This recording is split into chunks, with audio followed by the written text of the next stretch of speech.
सिक्सियांग true Lord बहुत मजबूत थे। कम से कम जब वह बाहर था, उसने कभी किसी को नहीं देखा था जो सिक्सियांग ट्रू लॉर्ड के साथ कंधे से कंधा मिलाकर खड़ा हो सके। और अगले 8 पिछले से ज्यादा मजबूत थे। यह एक क्रमिक प्रक्रिया थी। दूसरी ओर, अगर उसने जिस पहले को चुनौती दी थी वह सिक्सियांग ट्रू लॉर्ड नहीं था, लेकिन सिक्सियांग ट्रू लॉर्ड आखिरी था, तो उसकी ताकत अब की तुलना में बहुत मजबूत होगी। यह भी एक तरह का चरम प्रशिक्षण था, सीमाओं को चुनौती देना और सीमाओं को पार करना। उनमें से केवल एक ही पहले से ही इतना शक्तिशाली था। अगले 8 कितने भयानक होंगे। ऐसा लग रहा था कि अल्पावधि में टूटने का कोई रास्ता नहीं था। एक बार जब वह अविनाशी क्षेत्र के अंतिम चरण में पहुंच गया तो उसके पिछले सभी प्रयास शून्य हो जाएंगे। उन्हें इस बात का एहसास था कि अगर वह इसी तरह ट्रेनिंग करते रहे तो वह उस स्तर तक पहुंच सकते हैं जिस पर वह पहले कभी नहीं पहुंचे थे। यह कहा गया था कि मात्रात्मक परिवर्तन से गुणात्मक परिवर्तन होता है, और यह कि गुणात्मक परिवर्तन मात्रात्मक परिवर्तन को दबा देता है। ऋषि अविनाशी क्षेत्र के विशेषज्ञों को कुचल सकते थे क्योंकि उन्होंने दैवीय राज्यों को संघनित किया था। लेकिन दूसरी ओर, जब परिमाणात्मक परिवर्तन एक निश्चित स्तर पर पहुंच जाता है तो क्या यह गुणात्मक परिवर्तन को दबा सकता है? यह विचार उसके मन में पहली बार आया। इससे पहले वह स्काईस्पिल वर्ल्ड सहित और एओ चाओजोंग के डिवाइन किंगडम आदि का विश्लेषण करते हुए ऋषि दायरे के दिव्य साम्राज्य के खिलाफ संघर्ष करने का तरीका खोजने की पूरी कोशिश कर रहा था। वास्तव में यह सब उसके कुरफस्ट रोड की तैयारी के लिए था। लेकिन अब जब उसने इस प्राचीन मार्ग में प्रवेश कर लिया था तो उसे दूसरा रास्ता मिल गया। मूल रूप से यह केवल इच्छाधारी सोच थी क्योंकि उसकी ताकत सीमा तक बढ़ गई थी और मात्रात्मक परिवर्तन गुणात्मक परिवर्तन को दबा नहीं सकता था। लेकिन अब यह अलग था और वह इसे आजमा सकते थे।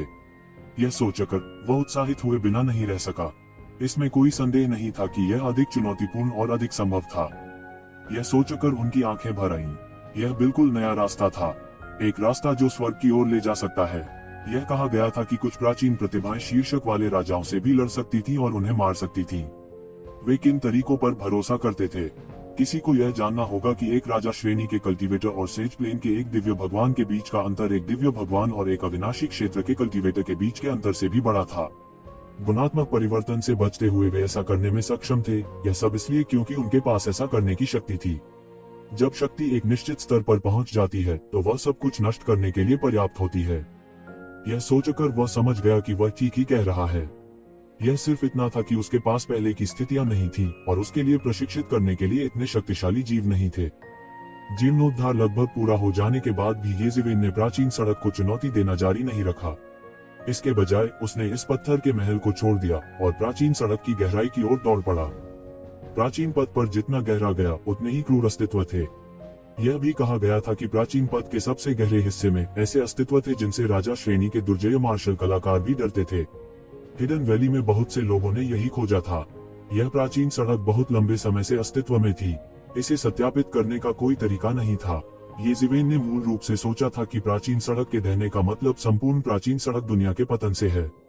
अब वह जानता था कि लपटों का भगवान संचरण सरणी के पतन की बात कर रहा था।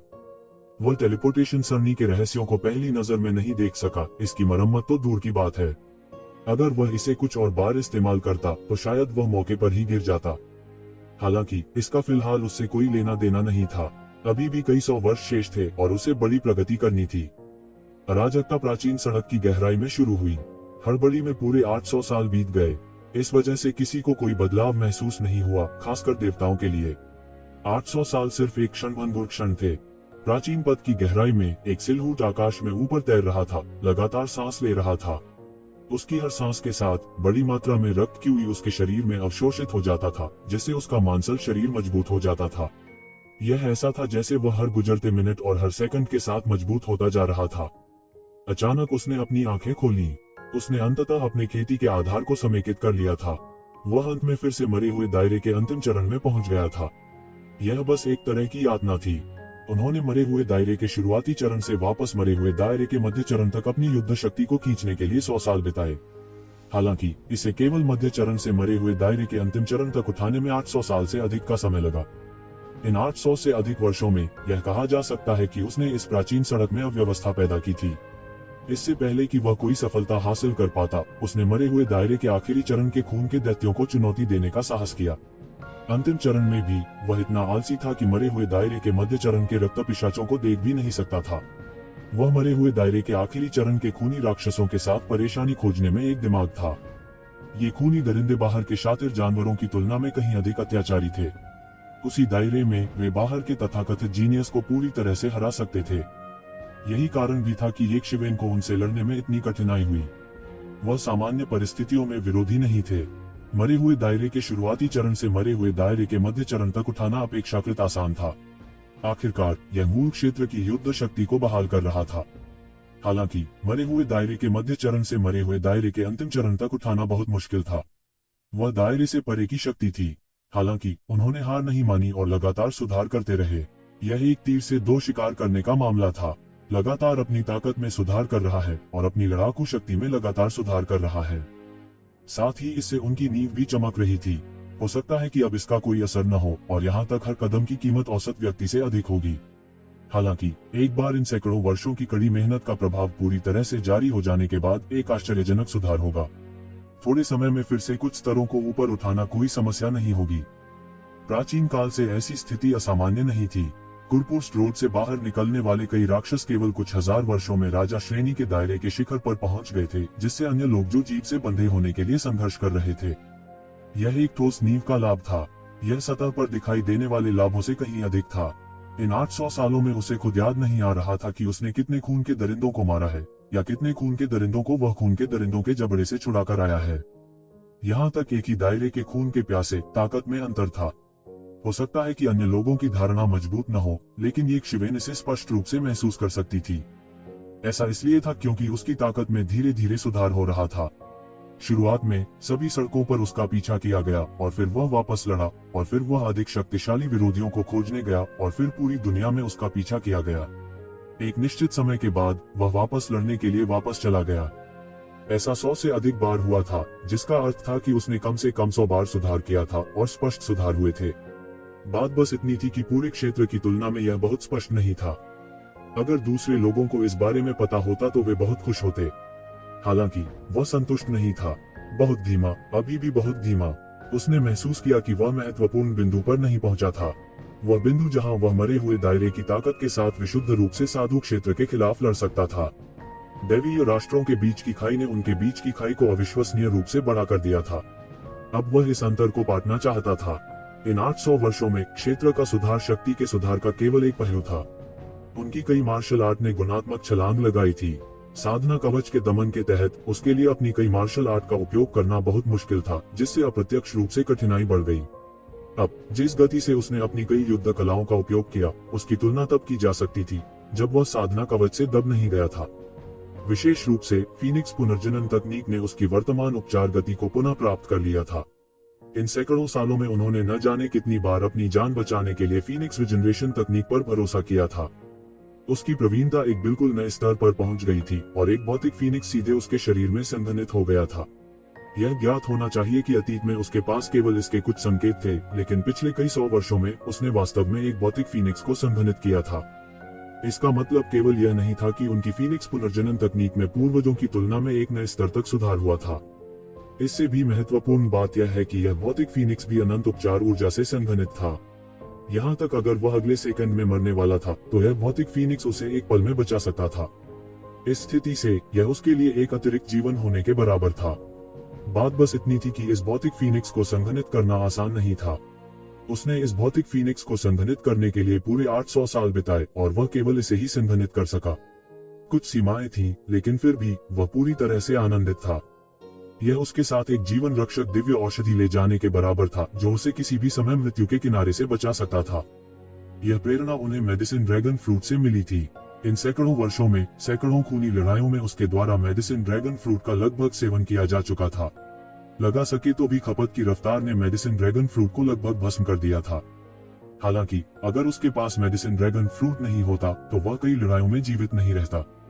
ऐसा इसलिए था क्योंकि पिछले 800 सालों में वह पत्थर के महल को कुछ और बार चुनौती देने गया था। हालांकि हर बार विरोधी पिछली बार से ज्यादा मजबूत थे। उसकी ताकत बढ़ रही थी, लेकिन पत्थर के महल में दिखाई देने वाले लोग भी मजबूत थे। हालांकि वे उसके समान स्तर पर थे, फिर भी उन्होंने उसे बुरी तरह पीटा। हालांकि अंत में वे अभी भी उसके द्वारा मारे गए थे। वास्तव में येजिवेन ने एक बार महान दानव मास्टर कुनपेंग का सामना किया था। वह कुनपेंग के वंशज नहीं थे। इसके बजाय वह प्राचीन स्वर्गीय न्यायालय के असंख्य राक्षसों का सर्वोच्च गुरु था। वह दानव मास्टर कुनपेंग थे। वह लड़ाई अब तक की सबसे दुखद लड़ाई थी। दानव मास्टर कुनपेंग बहुत मजबूत थे और उनके पास सभी प्रकार के साधन थे। कई प्राचीन गुप्त तकनीकों का प्रदर्शन किया गया जिनके बारे में कभी नहीं सुना गया था और यह बहुत भयानक थी। अगर यह कोई और होता तो उन्हें लंबे समय तक मौत के घाट उतार दिया जाता। येज़िवेन ने अंत में उसे हराने से पहले 3 बार दानव मास्टर कुनपेंग को चुनौती दी थी। उसने दानव मास्टर कुनपेंग को तभी हराया था जब उसकी लड़ाई का कौशल मरे हुए दायरे के अंतिम चरण तक बढ़ गया था। वह युद्ध भी बड़ा रोमांचक था और उसने लगभग हार को जीत में बदल दिया। येज़िवेन जानते थे कि अगर यह सेज रियल्म चुनौती होती तो कुनपेंग और भी मजबूत होता, क्योंकि जितना ऊंचा स्तर होगा कई चीजें जो पहले इस्तेमाल नहीं की जा सकती थी इस्तेमाल की जा सकती थी। वर्तमान युद्ध के परिणामों का उपयोग ऋषि क्षेत्र की युद्ध स्थिति को मापने के लिए नहीं किया जा सका। दानव मास्टर कुनपेंग 8वां प्राचीन पात्र था जिसे उसने मारा था। कोई नहीं जानता था कि 9वां कौन था, क्योंकि पूरे युग में वह 8वें स्तर तक पहुंचने वाला पहला व्यक्ति था। पहले सबसे मजबूत व्यक्ति 6ठे स्तर तक पहुंच गया था। हालांकि 6ठा स्तर पहले से ही बहुत भयानक था। हर किरदार ने एक बड़ा सुधार किया था। यह दर्शाता है कि वे उसी दायरे में और आगे बढ़ गए थे और भी भयानक हो गए थे। येज़िवेन को नहीं पता था कि 9वें व्यक्ति को हराने के बाद वह उसी क्षेत्र में अजेय हो गया था या नहीं। आखिर ऐसे किरदार को हराना आसान नहीं था। येज़िवेन ने नहीं सोचा था कि वह उन सभी 9 को हरा पाएगा। प्राचीन काल से छिपी हुई घाटी में कितने अद्भुत प्रतिभाएं ऐसा नहीं कर पाई हैं। तो वह ऐसा कैसे कर सकता था? उसे खुद पर भरोसा था, लेकिन वह इतना अंधा भी नहीं था कि बिना किसी आश्वासन के चिल्लाने की हिम्मत न कर सके। हालांकि पिछले कुछ 100 वर्षों में वह दानव मास्टर कुनपेंग के लिए सभी तरह से आगे बढ़ चुका था। हालांकि पूरी प्रक्रिया मूल रूप से मरने की इच्छा की हद तक उत्पीड़ित थी, फिर भी हर युद्ध उसके लिए एक प्रकार का ज्ञानोदय था। हर बार जब वह पत्थर के हॉल को चुनौती देकर लौटता तो उसकी दायरे की समझ में वृद्धि होती। यहाँ तक उन्हें नशे की लत का भी एहसास था। साधारण लोग अब उसे उत्तेजित नहीं कर सकते थे। प्राचीन काल के इन प्रसिद्ध और अजेय पात्रों को चुनौती देने मात्र से ही उनका खून खौल सकता था। वे एक ही क्षेत्र में थे, लेकिन उनकी लड़ने की शैली ने येज़िवेन के क्षितिज को विस्तृत कर दिया था। उनकी कई तकनीकों ने उन्हें अंतर्दृष्टि की अचानक चमक दी थी। वह पहले ही इस स्तर पर पहुंच चुका था और वह तकनीकों से सख्ती से बंधा हुआ नहीं था। हालांकि इन लोगों की लड़ाइयों को देखने के बाद उनका विश्वदृष्टि उलट गया था। उनकी तकनीकों की सरलता ने उन्हें आधे प्रयास के साथ 2 बार परिणाम प्राप्त करने की अनुमति दी थी। ऐसा इसलिए था क्योंकि brilliant god level martial arts में ग्रेट दाव के बारे में अनगिनत जानकारी थी। वे महान दाव के अनुरूप थे। द ग्रेट दाव दुनिया का सबसे बड़ा सच था और महान दाव अपराजयता का मार्ग था। इससे उनकी मानसिकता में पूर्ण परिवर्तन आया। इसने उन्हें केवल अपनी साधना में सुधार पर ध्यान केंद्रित करने के बजाय पिछले कई 100 वर्षों में लगातार विभिन्न युद्ध कलाओं का अध्ययन करने के लिए प्रेरित किया। उनमें से शासक की तलवार तकनीक पूरी तरह से उसके द्वारा निकाली गई थी। उन्हें नहीं पता था कि इस प्रक्रिया में कितनी रक्त ऊर्जा की खपत हुई थी। सौभाग्य से यहाँ रक्त ऊर्जा प्रचुर मात्रा में थी। यह बाहरी दुनिया की तुलना में 10 गुना अधिक था। इसके अलावा खून के जानवर जिन्हें येज़िवेन ने मारा था वे रक्त ऊर्जा में परिवर्तित हो जाएंगे और रहस्यमय स्थान द्वारा अवशोषित हो जाएंगे। अन्यथा वह एक ही समय में इतने सारे मार्शल आर्ट का समर्थन नहीं कर पाता। सॉवरेन लॉर्ड स्वोर्डप्ले दुनिया के सबसे शक्तिशाली तलवारबाजों में से एक कहलाने के योग्य है। जैसे ही उसने इसका इस्तेमाल किया, ऐसा लगा जैसे स्वर्ग और पृथ्वी इसके अधीन हो जाएंगे। हालांकि वह अभी तक उस स्तर तक नहीं पहुंचा था, फिर भी उसकी तलवारबाजी की शक्ति अजेय थी। हालांकि खपत भी बहुत अधिक थी। ऐसी तलवार तकनीक की शक्ति कहने की जरूरत नहीं थी। शासक की तलवार तकनीक के अलावा स्काई सील को पलटना भी था। मूल रूप से उसे 3 मुहरों को एक के रूप में उपयोग करने के लिए बहुत प्रयास करना पड़ा। लेकिन अब यह अलग था। वह लापरवाही से 3 मुहरों को एक के रूप में उपयोग कर सकता था। यह सिर्फ इसलिए नहीं था क्योंकि वह मजबूत था। इससे भी महत्वपूर्ण बात यह है कि स्काई सील को उड़ने की उनकी समझ एक बिल्कुल नए दायरे में पहुंच गई थी। जब उसने स्काई सील को उड़ने का इस्तेमाल किया तो उसने जबरन इसका इस्तेमाल करने के लिए अपनी जादुई शक्ति पर भरोसा नहीं किया। इसके बजाय उसने इसे कुशलता से इस्तेमाल किया।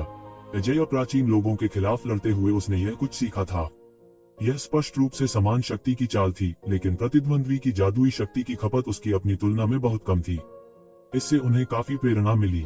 वह जितना गहरा गया उतना ही उसे एहसास हुआ कि ये प्राचीन अजेय आकृतियां कितनी भयानक थीं। उनकी सहज प्रतिभा अत्यंत शक्तिशाली थी और सैकड़ों हजारों वर्षों की साधना के साथ उनकी युद्ध बुद्धि की तुलना वह थोड़े समय में नहीं कर सकते थे। यह वह दिशा थी जिसका वह वर्तमान में पता लगाने की कोशिश कर रहा था। मूल रूप से उसकी युद्ध शक्ति में सुधार ज्यादातर उसके भौतिक शरीर और उसकी अपनी जादुई शक्ति के सुधार पर निर्भर करता था। अब एक और विकल्प जोड़ा गया। जब चालें चरम पर थी तो उनकी युद्ध शक्ति में सुधार भी काफी आश्चर्यजनक था। The overturning the sky seal उनमें से सिर्फ एक थी। दानव पंख भी थे, वह बिना किसी परिवर्तन के प्रकाश के पंखों पर अटका हुआ था, लेकिन उसे पहले से ही लगा कि उसकी गति चरम पर पहुंच गई है। यह परिवर्तन के दौर से गुजर रहा था। यह परिवर्तन अंतरिक्ष से संबंधित था। येज़िवेन भी दानव पंखों के भविष्य के बदलावों के बारे में सोच रही थी।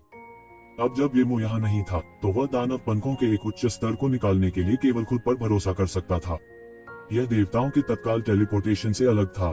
देवताओं की गति बहुत तेज प्रतीत होती थी, लेकिन वास्तव में अंतरिक्ष में यात्रा करने के लिए बहुत अधिक जादुई शक्ति की आवश्यकता होती थी। अंतरिक्ष की समझ जितनी गहरी थी उतनी ही शक्तिशाली थी, लेकिन वह महसूस कर सकता था कि यदि दानव के पंख प्रकाश के पंखों से अंतरिक्ष के पंखों में परिवर्तित हो जाते हैं तो यह एक निश्चित जादुई शक्ति बन सकता है। इसके अलावा अंतरिक्ष की शक्ति भी हमले का एक बहुत ही भयानक साधन थी। यह अपराध और रक्षा दोनों का साधन होगा। संक्षेप में यह कहा जा सकता है कि इसके अंतहीन अद्भुत उपयोग हैं, लेकिन विशिष्ट स्थिति का पता तब चलेगा जब उन्होंने प्रकाश के पंखों को अंतरिक्ष के पंखों में बदल दिया। इसके अलावा गड़गड़ाहट विशेषता की जादुई शक्ति में भी नाटकीय रूप से सुधार हुआ था। झिलमिलाती गड़गड़ाहट के कदम और प्रकाश के पंखों का संयोजन सभी पहलुओं में बेहतर था। शरीर की दो तकनीकों में से प्रत्येक के अपने फायदे थे। टिमटिमाता थंडर सटीक तेज था, जबकि विंग्स ऑफ लाइट जल्दी करने के लिए बेहतर था। बेशक यह केवल एक क्षैतिज तुलना थी। यदि लंबवत रूप से तुलना की जाए तो यह अज्ञात था कि शरीर की अन्य तकनीकों की तुलना में यह कितना मजबूत था। थंडर सम्राट स्वर्गीय तोप उसके द्वारा पूरी तरह से रूपांतरित हो गई थी। यह मूल की तरह नहीं था जहां इसे केवल एक बड़ी चाल के रूप में इस्तेमाल किया जा सकता था। इसे सामान्य रूप से बड़ी शक्ति के साथ भी इस्तेमाल किया जा सकता है। यह थंडर टेलिस्मैन के गहन अध्ययन के लिए धन्यवाद था। उसने उसमें दर्ज 3 प्रकार की मार्शल जादुई शक्तियों को भी अच्छी तरह से समझ लिया था। उन्होंने एक तरह के थंडर बैटल आर्मर का भी अभ्यास किया था, जो पूरी तरह से उनके सोने के अत्याचारी रूप के साथ एकीकृत हो गया था। यह उसके लिए केक का एक टुकड़ा था। पहले उसने अपने सुनहरे अत्याचारी रूप के बाहर सोने के पानी के अत्याचारी शरीर की एक परत को सूंघ लिया था। यह कहा जा सकता है कि उसकी रक्षात्मक शक्ति बहुत बढ़ गई थी। अब थंडर बैटल आर्मर को जोड़ने के बाद उसका बचाव दूसरे स्तर तक बढ़ गया था। इसके अलावा थंडर बैटल आर्मर भी आक्रमण और रक्षा दोनों में सक्षम था। यह उसी क्षण पलटवार कर सकता था जिस पर हमला किया गया था। यह उनके लिए लगभग एक वृत्ति बन गई थी। येज़िवेन ने इन चालों का अध्ययन और नवाचार करना जारी रखा, जिससे उनकी युद्ध शक्ति कम समय में पृथ्वी को हिला देने वाले परिवर्तनों से गुजरी। अन्यथा वह महान दानव मास्टर कुनपेन को हराने में सक्षम नहीं होता। फिर भी वह 3 बार चुनौती देने के बाद आखिरकार सफल हुए। उनके तुरुप के पत्तों में से एक के रूप में 10,000 स्पेल रूले को उनके द्वारा लगभग पूरी तरह से परिष्कृत किया गया था। हालांकि वह अभी भी 10,000 स्पेल रूले की पूरी शक्ति प्रदर्शित नहीं कर सका, यह उसका सच्चा तुरुप का इक्का होने के लिए पर्याप्त था। उन्हें इस बात का भी विश्वास था कि वे ऋषि लोक के प्रारंभिक चरण में एक हमले के साथ एक विशेषज्ञ को गंभीर रूप से घायल कर सकते हैं। बेशक यह केवल उसकी अपनी गणना थी। इसमें कई दिक्कतें आईं। अगर वह चूक गए तो यह भयानक होगा, इसलिए वह इसे एक नियमित तरीके के रूप में इस्तेमाल नहीं कर सका। वह इसे केवल ट्रम्प कार्ड के रूप में रख सकता था और आवश्यकता पड़ने पर इसका उपयोग कर सकता था। यह मात्रात्मक परिवर्तन करने का उनका प्रयास था। अगर बाहर की दुनिया के लोगों को इस बात का पता चलता तो शायद वे डर कर मर जाते। यह केवल एक अमानवीय प्रयास और प्रगति थी। विशेष रूप से अब वह अक्सर खुद को अंतहीन गड़गड़ाहट वाले तरल में डुबो देता था। वह इस गड़गड़ाहट के तरल की ऊर्जा को अवशोषित कर लेगा और खुद को अलग कर लेगा। वह एक सफलता को अंजाम देने के लिए इस चरम तरीके का इस्तेमाल कर रहा था। ऐसा इसलिए था क्योंकि वह जानता था कि उसके पास ज्यादा समय नहीं है। उसका विरोधी बहुत भयानक था। उसके पास बर्बाद करने के लिए ज्यादा समय नहीं था। उन्होंने गुणात्मक परिवर्तन के मार्ग पर चलने का भी प्रयास किया था। गुणात्मक परिवर्तन की प्रक्रिया को पूरा करने के लिए एक अविनाशी क्षेत्र विशेषज्ञ के लिए सबसे महत्वपूर्ण बात स्वाभाविक रूप से अपने स्वयं के दिव्य साम्राज्य को संघनित करना था। लेकिन वह अभी तक उस दायरे में नहीं पहुंचा था। अपने स्वयं के दैवीय राज्य को संघनित करना इच्छाधारी सोच से अलग नहीं था। तो कैसे एक युद्धक शक्ति का निर्माण किया जाए जो दैवीय साम्राज्य के अनुरूप हो, वह भी एक दिशा थी जिस पर वह शोध कर रहे थे। उन्होंने स्काईस्पिल वर्ल्ड और पैट्रिक ड्रैगन आर्क को संयुक्त किया। इन दोनों ने एक अवधारणा और एक डोमेन बनाया। डोमेन का परिवर्तन दिव्य साम्राज्य था। हालांकि दैवीय साम्राज्य अधिक शक्तिशाली था। इसे देवताओं द्वारा स्वतंत्र रूप से हेरफेर और संशोधित किया जा सकता था। यह एक ऐसी क्षमता थी जो ऋषि लोक के नीचे के देवताओं के पास नहीं थी। और ये जीवेन के लिए एक डोमेन बनाने के लिए सबसे महत्वपूर्ण बात जो ईश्वरीय राष्ट्र के खिलाफ संघर्ष कर सके वह उनके शब्दों का नियम था। वह इसे अपने आप नहीं कर सकता था। हालांकि यह एक पूरी तरह से अलग कहानी होगी यदि वह पैट्रिक ड्रैगन के डाओ आरेख पर निर्भर रहे। पैट्रिक ड्रैगन के डाओ आरेख में पैट्रिक ड्रैगन सभी दिशाओं को दबा सकता है, तो दैवीय राष्ट्र के सिद्धांत उसमें प्रवेश नहीं कर पाएंगे। वह एक बार सम्राट राजा स्तर के विशेषज्ञ थे, इसलिए मात्र दैवीय साम्राज्य के सिद्धांत पैट्रिक ड्रैगन के व्याख्यान की कलात्मक अवधारणा को प्रभावित नहीं कर सके। बेशक यह इस शर्त के तहत था कि एक शिवेन के पास विरोधी पक्ष के खिलाफ लड़ने की शक्ति थी। अगर ताकत में भारी असमानता होती तो पैट्रिक ड्रैगन का दाव व्याख्यान आरेख एक पल में टूट जाता। दुनिया जोजी जियाशुन के स्काई स्पिल वर्ल्ड से विकसित हुई थी, पैट्रिक ड्रैगन के दाव व्याख्यान आरेख के साथ जुड़ गई थी। इसके अलावा उन्होंने एओ चाओजोंग के शरीर से दिव्य राष्ट्र के कई रहस्यों को महसूस किया था। यह उनके लिए एक दुर्जय डोमेन का निर्माण करने के लिए पर्याप्त था जो दैवीय राष्ट्र के खिलाफ संघर्ष कर सके, और यही उनका आत्मविश्वास था। हालांकि एक घातक दोष था, और वह यह था कि पैट्रिक ड्रैगन का डाओ उपदेश आरेख पहले से ही ढहने के लक्षण दिखा रहा था। आखिरकार यह मूल नहीं था, यह सिर्फ एक प्रति थी। हालांकि उपयोग की जाने वाली सामग्री अत्यंत सावधानी पूर्वक थी। पैट्रिक ड्रैगन के दाव उपदेश आरेख की आभा इतनी प्रबल थी कि सामान्य सामग्री इसे बिल्कुल भी रोक नहीं सकती थी। अगर इस तरह की रिबिंग बुक को कई बार इस्तेमाल किया जाता तो वह सीधे मौके पर ही गिर जाती। इसलिए पैट्रिक ड्रैगन के व्याख्यान चित्र को एक नियमित विधि के रूप में उपयोग करने के येज़ेविन के विचार को काट दिया गया। इसे केवल एक महत्वपूर्ण क्षण में ट्रम्प कार्ड के रूप में इस्तेमाल किया जा सकता है और इसे बार बार इस्तेमाल नहीं किया जा सकता है। लेकिन फिर भी इस पद्धति के साथ येज़ेविन में साधु क्षेत्र के उस्तादों के साथ प्रतिस्पर्धा करने का आत्मविश्वास था। ये 900 साल बर्बाद नहीं हुए थे। वह आकाश में तैरने लगा। सैकड़ों साल पहले की तुलना में उनका पुनर्जन्म हुआ था। वह अपने शरीर में बहने वाली शक्तिशाली ऊर्जा को महसूस कर सकता था।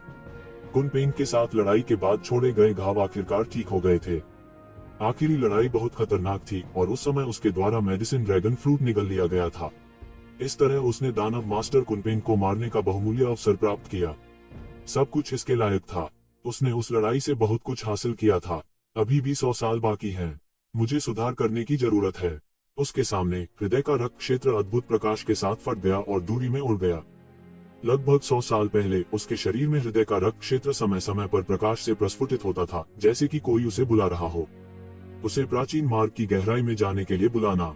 हालांकि उन्होंने इसे जबरन दबा दिया। उस समय उनका ध्यान केवल अपनी ताकत में सुधार करने पर केंद्रित था। अब यह अलग था। वह 100 साल बाद विदा होगा। यह समय लंबा लग रहा था, लेकिन वास्तव में यह बहुत जल्दी बीत गया। वह इसे ऐसे ही जाने देने को तैयार नहीं थे, इसलिए उन्होंने इसका पता लगाने की योजना बनाई। 9वें व्यक्ति के रूप में उसे चुनौती देने की आवश्यकता नहीं थी। अगर उसे और समय दिया जाता तो वह निश्चित रूप से हार नहीं मानता। हालांकि उनके पास अब ज्यादा समय नहीं था। वह दोनों में से केवल एक को चुन सकता था और वह असहाय था। यह सोचकर वह तेजी से हृदय के रक्त क्षेत्र की दिशा में उड़ गया। हृदय के रक्त क्षेत्र की गति अत्यंत तेज थी। यह एक के बाद एक अंतरिक्ष में टूट गया, जिससे शक्तिशाली ऊर्जा में उतार चढ़ाव हुआ। इसने प्राचीन सड़क की गहराई में कई शक्तिशाली अस्तित्वों का ध्यान भी आकर्षित किया। येज़ेविन ने उसका पीछा किया। उसे वास्तव में हृदय के रक्त क्षेत्र की गति के साथ पकड़ने के लिए अपनी गति को अत्यधिक बढ़ाना पड़ा। हालांकि वह इसे खोने से नहीं डरता था। इन सभी वर्षों में उन्होंने लंबे समय तक हृदय के रक्त क्षेत्र को परिष्कृत किया था। उसके और हृदय के रक्त क्षेत्र के बीच संबंध का एक निशान था। कोई फर्क नहीं पड़ता कि वह कितनी दूर भागा, वह जल्दी से उसे ढूंढ सकता था और उसका पीछा कर सकता था। उन्होंने आधे दिन से अधिक समय तक उड़ान भरी। यहाँ तक खुद एक शिवेन भी नहीं जानती थी कि वो कितनी जगह से गुजरा है। उन्हें अत्यंत आश्चर्य हुआ। प्राचीन सड़क की गहराई में वह स्थान जितना उसने सोचा था उससे कहीं अधिक बड़ा था। इस अवधि के दौरान उसे केवल परिधि में माना जाना चाहिए। गहराई में कई ऐसे अस्तित्व थे जो उन्हें बहुत तकलीफदेह और भयानक लगे। रास्ते में उन्होंने कई पत्थर के हॉल भी देखे। वे वैसे ही थे जैसे उसने बाहर देखे थे। उन्हें वही होना चाहिए, बस इतना कि वे अलग अलग स्तर के लोगों के लिए तैयार किए गए थे। अपने बल से वह केवल परिधि में भटक सकता था। यदि वह गहराई में प्रवेश करना चाहता था तो केवल एक राजा श्रेणी के विशेषज्ञ के पास ताकत और संभावना होगी। रास्ते में उसकी जरा भी रुकने की हिम्मत नहीं हुई। वह लगातार शून्य से गुजरा। प्राचीन मार्ग में बहुत अधिक शक्तिशाली अस्तित्व थे। यहाँ तक कुछ ऐसे भी थे जो उनकी गुजरती आभा से घबरा गए और सीधे उन पर हमला कर दिया। सौभाग्य से वह नहीं रुका और बहुत जल्दी निकल गया। यहाँ तक कुछ अत्यंत भयानक अस्तित्व भी उसे आधा नहीं रोक सके। अंत में रक्त क्षेत्र का दिल एक घाटी में आकर रुक गया। यह घाटी खून की धुंध की परतों से ढकी हुई थी। 10,000 मील के दायरे में वास्तव में कोई शक्तिशाली अस्तित्व नहीं था। इससे उसे थोड़ा अजीब लगा। रक्त का हृदय सीधे अंदर चला गया। वह रुका नहीं और तुरंत उसके पीछे चला गया। घाटी में कुछ भी नहीं था, केवल आग का समुद्र था। लपटों के गोले भयंकर रूप से जल रहे थे, लेकिन वे साधारण लपटें नहीं थीं। इसके बजाय वे रक्त लाल लपटें थीं। इस तरह की लौ बहुत गर्म नहीं लगती थी, इससे केवल ठंडक का एहसास होता था। हालांकि जब येज़िवेन ने छुटकारे की आंखें खोली तो उन्होंने स्पष्ट रूप से पाया कि आग के समुद्र में राख के ढेर थे। वे विभिन्न आकृतियों और आकारों के थे, लेकिन यह निर्धारित करना कठिन नहीं था कि वे सभी शक्तिशाली अस्तित्व थे जो अंदर मर गए थे। धिक्कार है, वहां कितने शक्तिशाली अस्तित्व मर गए हैं। येज़िवेन हैरान थी और कहने के अलावा और कुछ नहीं कर सकती थी। ये राख अभी भी शक्तिशाली स्पंदन उत्सर्जित कर रही थी। यह साबित करने के लिए काफी था कि जब वे जीवित थे तब वे शक्तिशाली प्राणी थे। वे शायद अविनाशी क्षेत्र के ऊपर अजेय विशेषज्ञ थे। इस तरह की लौ अगोचर और थोड़ी अजीब लगती थी। हालांकि यह अविनाशी दायरे के देवताओं और इससे भी अधिक शक्तिशाली देवताओं को जीवित जला सकता है। यह दिखाने के लिए काफी था कि यह कितना भयानक था। आग के इस समुद्र की गहराई में एक अतुलनीय रूप से बड़ा रक्त पत्थर ऊपर और नीचे उछल रहा था। रक्त पत्थर के केंद्र में एक गायब टुकड़ा था। क्या इसका आकार बिल्कुल रक्त के हृदय के दायरे जैसा नहीं था? क्या हृदय का रक्त क्षेत्र वास्तव में रक्त जेल से संबंधित है? हालांकि इससे पहले कि येज़िवेन प्रतिक्रिया दे पाती, hot of the blood realm तुरंत बाहर निकल आया और इस विशाल रक्त पत्थर के केंद्र में विलीन हो गया। थोड़ी देर के बाद सम्मेलन का कोई निशान नहीं था, जैसे कि वह कभी अलग नहीं हुआ हो। येज़िवेन के मन में अनगिनत सवाल थे। हृदय का रक्त क्षेत्र, जो स्पष्ट रूप से यहाँ से आया था, प्राचीन काल में क्यों दिखाई दिया? इससे भी महत्वपूर्ण बात यह है कि यदि उन शक्तिशाली प्राणियों में से केवल एक ही वहां मरा था, तो यह समझाया जा सकता है कि वह गलती से अंदर घुस गया था और जलकर मर गया था। हालांकि अगर उनमें से इतने सारे लोग वहां मर गए थे, तो यह वास्तव में अक्षम्य था। इसके पीछे क्या रहस्य था, किसी को पता ही नहीं चला। अचानक येज़िवेन ने महसूस किया कि रक्त क्षेत्र का दिल अभी भी उसे इसमें प्रवेश करने के लिए बुला रहा है। वह थोड़ा हिचकिचा रहा था। इस तरह की ज्वाला बहुत भयानक थी। इसने अनगिनत शक्तिशाली अस्तित्वों को जलाकर मार डाला था। हालांकि लाल पत्थर के भीतर ऊर्जा असीम थी। वह नहीं जानता था कि यह कितने वर्षों से अस्तित्व में था और इसके भीतर संचित ऊर्जा अतुलनीय रूप से विशाल थी। यदि वह इसे अवशोषित कर सकता है तो उसकी साधना में शायद थोड़े समय में सुधार हो जाएगा और वह वास्तव में एक ऐसे क्षेत्र में पहुंच जाएगा जहां पहले या बाद में कोई भी नहीं पहुंचा था। यह एक प्रकार का जुआ था। यदि वह सही ढंग से जुआ खेलता तो वह छलांग और सीमा से आगे बढ़ता। हालांकि अगर वह हार गया तो उसे डर था कि वह इन लोगों की तरह होगा। यह सोचकर उसे अचानक समझ में आया कि यहाँ इतनी राख क्यों पड़ी है। उन बिजलीघरों के इस स्थान पर टूटने का कारण शायद दर्जनों वर्ग मीटर आकार के रक्त पत्थर के कारण था। एक लंबी चुप्पी के बाद उनके दिल में रक्त के दिल के दायरे की पुकार और मजबूत हो गई। उसने अचानक एक निर्णय लिया। सभी बाहर जाओ, धन खतरे से आता है। कुछ भी उद्यम नहीं किया, कुछ भी प्राप्त नहीं किया। येज़िवेन ने एक गहरी सांस ली। उसके शरीर पर सुनहरी रोशनी झिलमिला उठी, जिससे वह रोशन हो गया जैसे कि उसे सोने में ढाला गया हो। उसके शरीर की सतह पर बिजली की रोशनी की एक परत झिलमिला उठी। उसी समय उसके पीछे दानव पंख सीधे फैल गए। प्रकाश की मूल रूप से चमकदार पंखों ने पारदर्शी महसूस करना शुरू कर दिया। यह एक संकेत था कि वह अंतरिक्ष के पंखों में विकसित होने वाला था। उसने सब कुछ तैयार किया। अगर कुछ गलत होता तो वह तुरंत प्रकाश के पंख फैला देता और बच निकलता। जब वह पूरी तरह से तैयार हो गया तो वह तुरंत अंदर चला गया। टकरा जाना। लगभग एक पल में आग का शांत दिखने वाला समुद्र अचानक अनगिनत लपटों में फट गया, जिससे वह जिंदा निकल गया। यह दुखदायक है। येज़िवेन की इच्छा शक्ति के बावजूद वह बेतहाशा चिल्लाया और जलने से दर्द से कराह उठा। उसके शरीर पर वज्र युद्ध कवच तुरंत बिखर गया। यह इस तरह की आग को बिल्कुल भी सहन नहीं कर सका। इसने सीधे उनके अत्याचारी रूप को जला दिया। उसके शरीर से पिचक काली चमड़ी के टुकड़े गिर गए। उसे इस हद तक जला दिया गया था कि उसकी त्वचा छिल रही थी। उसका मांस और खून लगभग वाष्पित हो रहा था। हालांकि वह तुरंत जलकर राख नहीं हुआ था। इसके बजाय उन्होंने अपने जले हुए शरीर को ठीक करने के लिए ऑब्जर्विंग पसंद स्क्रिप्चर और फीनिक्स रीजनरेशन तकनीक का लगातार संचालन किया। इन लपटों का कवरेज सर्वदिशात्मक और अंतहीन था। येज़िवेन ने विभिन्न कठोर परिस्थितियों में अपने अत्याचारी रूप का प्रयोग करने की कोशिश की थी। इसमें कोई संदेह नहीं था कि यह अभूतपूर्व रूप से कठोर वातावरण था। यह उससे भी बदतर वातावरण था जिसकी उसने पहले कल्पना की थी। इस समय वह अंत में गहराई से समझ गया कि इतने शक्तिशाली लोग यहाँ क्यों मारे गए। इन लपटों ने सीधे लोगों के मांस और खून को जला दिया। मरना मुश्किल नहीं था। उसके पीछे प्रकाश के पंख तुरंत फैल गए। इसे लगातार जलाया जाता था और लगातार इसकी भरपाई की जाती थी। वह अब और धारण करने में लगभग असमर्थ था। उसे हार माननी पड़ी। हालांकि ब्लडस्टोन में निहित ऊर्जा आकर्षक थी, लेकिन इसका आनंद लेने के लिए उसे जीवित रहने की आवश्यकता थी। इस समय खून के रंग की ऊर्जा का एक समूह आसमान से गिरा और सीधे यक्षवेन के शरीर में उड़ेल दिया। इसने तुरंत उसके शरीर की खपत की भरपाई कर दी। इससे भी आश्चर्यजनक बात यह थी कि खून के रंग की ऊर्जा का यह समूह सीधे उसके शरीर में एकीकृत हो गया। यह वास्तव में उसके शरीर को फिर से आकार दे रहा था। यह धीरे धीरे मजबूत होता जा रहा था। एक ओर तो यह रक्त रंजित ज्वाला उसके मांस और रक्त को लगातार जला रही थी, दूसरी ओर यह रक्त रंजित ऊर्जा लगातार उसके शरीर को नया आकार दे रही थी।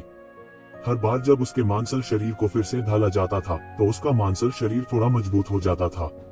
यज़वेन चीखना और दांत पीसना जारी रखा। हालांकि उसके पीछे के शैतान के पंख सीधे पीछे हट गए। वह ऐसे मौके को जाने नहीं देंगे। हालांकि यह बेहद दर्दनाक था। हर मिनट और दूसरा 18वें स्तर के नरक में पीड़ित होने जैसा था। एक एक मिनट और सेकंड एक सदी के बराबर था। हालांकि उसने फिर भी अपने दांत पीस लिए और सहन किया। वह बहुत स्पष्ट था कि जब तक वह थामे रह सकता है, वह सीमित लाभ प्राप्त कर सकता है। अपने शरीर को निखारने के लिए अग्नि में स्नान किया।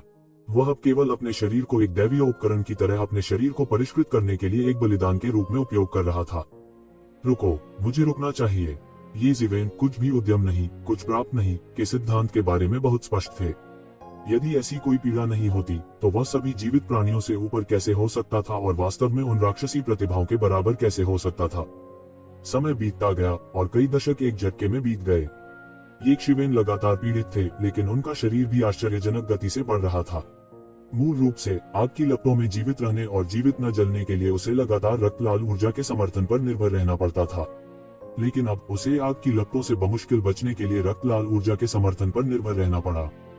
लेकिन अब वह इस रक्तरंजित ज्वाला में जीवित रहने के लिए केवल अपने शरीर पर भरोसा कर सकता था। बेशक वह अब भी इस हद तक जल जाएगा कि वह दर्द से कराह उठेगा। हालांकि दशकों पहले की तुलना में इस स्थिति में मूलभूत रूप से सुधार हुआ था। शेष ऊर्जा जो बर्बाद नहीं हुई थी, उसने उसे अपने शरीर की गहराई में जमा कर लिया। उसकी ताकत हर मिनट और दूसरे में बढ़ रही थी। उनके कौशल में भी लगातार सुधार हो रहा था। इन दशकों के संयम ने उनकी इच्छा को भी अतुलनीय रूप से दृढ़ कर दिया था। खून के रंग की यह ऊर्जा आत्मा को जलाने में सक्षम प्रतीत हो रही थी। इसने उनकी आत्मा को अतुलनीय रूप से दृढ़ बना दिया। यहाँ तक अगर उसके पास मिंगक्सिन प्राचीन वृक्ष नहीं होता, तो भी वह उन आत्मा प्रकार के जादू के खजानों से नहीं डरता। फसल अतुलनीय रूप से विशाल थी। टकराना, जब यज़वेन की आत्मा पूरी तरह उसमें डूबी हुई थी, उसे पता नहीं चला कि यह दिन था या रात। मूल विशाल रक्त पत्थर एक पल में पूरी तरह से ढह गया। इसमें निहित ऊर्जा को भी यज़वेन ने पिछले दशकों में पूरी तरह से अवशोषित कर लिया था। अब यह अंत में पकड़ में नहीं आ सका और मौके पर ही गिर गया। यज़वेन भी आग की लपटों से उठी। यह ऐसा था जैसे उसने अग्नि से पुनर्जन्म पूरा कर लिया हो। उसके पैरों के नीचे उसके जले हुए शरीर की राख थी। इस राख ने उसे मारा नहीं, बल्कि उसे और मजबूत बनाया। रक्त पत्थर के गिरने से भी वह पूरी तरह से जाग गया। वह आग की लपटों से उठ खड़ा हुआ और उसने महसूस किया कि उसके शरीर का कोई भी अंग ऐसा नहीं है जिसमें शक्तिशाली शक्ति न हो। उनकी हर चाल में एक शक्तिशाली शक्ति होती थी जो सितारों को गिरा सकती थी। उसने अपने चारों ओर राख को देखा। दूरी में अन्य शक्तिशाली सर्वशक्तिमान की राख भी थी। वह अपने हृदय में आनंदित हुए बिना न रह सका। सौभाग्य से उन्हें ब्लड रियल्म हॉर्ड की मदद मिली थी, अन्यथा ब्लडस्टोन ने उसके शरीर में बेवजह ऊर्जा नहीं डाली होती। रक्त पत्थर की ऊर्जा के समर्थन के बिना वह खून की आग की लपटों से जिंदा जल गया होता। खून की आग को अकेले रहने दें, यह बिल्कुल असंभव था। उसने जोखिम उठाना चुना और यह पता चला कि उसने गलत चुनाव नहीं किया। फसल बहुत अच्छी थी। उसका भौतिक शरीर दूसरे स्तर पर सुधर गया था। वह यह भी महसूस कर सकता था कि वह अपने नंगे हाथों से एक उच्च कोटि के दैवीय उपकरण से एक झटका लेने में सक्षम हो सकता है। पिछले स्तर की तुलना में यह कहा जा सकता है कि वह एक उच्च स्तर पर चढ़ गया था। हालांकि यह शिखर पर नहीं चढ़ा था, यह उसके लिए पहले से ही अत्यंत दुर्लभ था। अधिकांश रक्त रंजित ऊर्जा का उपयोग वर्षों से उनके भौतिक शरीर को त्यागने के लिए किया गया था, लेकिन अभी भी एक बड़ा हिस्सा बाकी था जो उनके भौतिक शरीर में समाहित था। जब तक वह इसे जुटाता है, वह दूसरे क्षेत्र में प्रवेश करने में सक्षम हो सकता है। यह युद्ध शक्ति में कोई सफलता नहीं थी, लेकिन उसके वास्तविक शरीर की युद्ध शक्ति में मरे हुए दायरे के अंतिम चरण में सुधार हुआ था। उस मामले में पूरी तरह से खेती के भेष को मुक्त करने के बाद यह बिल्कुल अकल्पनीय था कि उसकी ताकत में किस हद तक सुधार होगा। क्या मैं दिव्य राष्ट्र को एक मुक्के से उड़ा सकता हूँ? ये ज़िवेन मुस्कुराए। उसके चारों ओर खून के रंग की लपटें अभी भी जल रही थीं और शक्ति अभी भी भयानक थी, लेकिन यह उसके लिए घातक खतरा पैदा नहीं कर सकती थी। यह कहा जा सकता है कि उन्होंने अपने जीवन का अधिकांश भाग इस प्राचीन सड़क पर 1000 वर्षों तक व्यतीत किया था। 60 साल के बिना पहाड़ों में खेती करने का क्या मतलब था? बिना 60 साल के पहाड़ों में खेती करने का ठीक यही मतलब था। हालांकि उन्होंने सफलता को जबरन दबा दिया। अब तोड़ने का समय नहीं था, उसे अभी भी 9वें व्यक्ति को हराना था। अन्यथा एक बार जब वह अनडेडेड रियलम के अंतिम चरण में पहुंच गया, तो वह उसी दायरे में पहले 4 सिंबल ट्रू मोनार्क को हराने में भी सक्षम नहीं हो सकता था, अकेले 9वें व्यक्ति को हराने दें। उसी दायरे में एक मास्टर होने के लिए बहुत अधिक संचय की आवश्यकता होती है, इसलिए उसे मरे हुए दायरे के मध्य चरण में 9वें व्यक्ति को हराना था। उसके पास बर्बाद करने के लिए 1 और 1000 साल नहीं थे। यह सोचकर वह मदद नहीं कर सका, लेकिन थोड़ा उत्साहित महसूस किया। अपनी दृढ़ इच्छा शक्ति के साथ भी उसका हृदय अब भी अत्यधिक उत्साहित था। यह कुछ ऐसा था जो पहले कभी नहीं हुआ था और फिर कभी नहीं होगा। लगातार 9 महान काश्तकारों को कोई भी पराजित नहीं कर पाया था। ऐसा अब तक कोई नहीं कर पाया था। हालांकि जैसे ही ये ज़िवेन जाने वाला था, उसने केवल एक रक्त लाल आकृति को आग की लपटों में पालथी मारकर बैठे देखा। रक्त लाल लपटें कितनी भी जलती हो, आकृति जरा भी नहीं हिलती थी। उसका मुंह ऐसे हिलता था जैसे वह कोई शास्त्र पढ़ रहा हो। और सबसे महत्वपूर्ण बात यह थी कि वह वास्तव में शास्त्र सुन सकता था। क्या चल रहा है? मैंने स्पष्ट रूप से इसे पहले नहीं देखा था। क्या यह ब्लडस्टोन के अंदर का शास्त्र हो सकता है? ये ज़िवेन थोड़ा अवाक रह गई। उसे यह देखने के लिए मुक्ति की आंखें खोलने की जरूरत नहीं थी कि यह रक्तरंजित आकृति कोई जीवित प्राणी नहीं थी, बल्कि शास्त्र की अभिव्यक्ति थी। यह शास्त्र के निर्माता से संबंधित था। यदि यह पुश्तैनी ड्रैगन द्वारा पीछे छोड़ा गया शास्त्र होता, तो यह एक सच्चे ड्रैगन में भी विकसित हो सकता था। हालांकि यह असंभव था कि उसने पिछले कुछ दशकों में इस रक्त रंजित आवाज की खोज नहीं की थी। केवल एक ही संभावना थी, और वह यह थी कि रक्त के पत्थर टूटकर गिर गए थे। शास्त्र का पाठ करने वाली खूनी आकृति की आवाज तेज और तेज हो गई।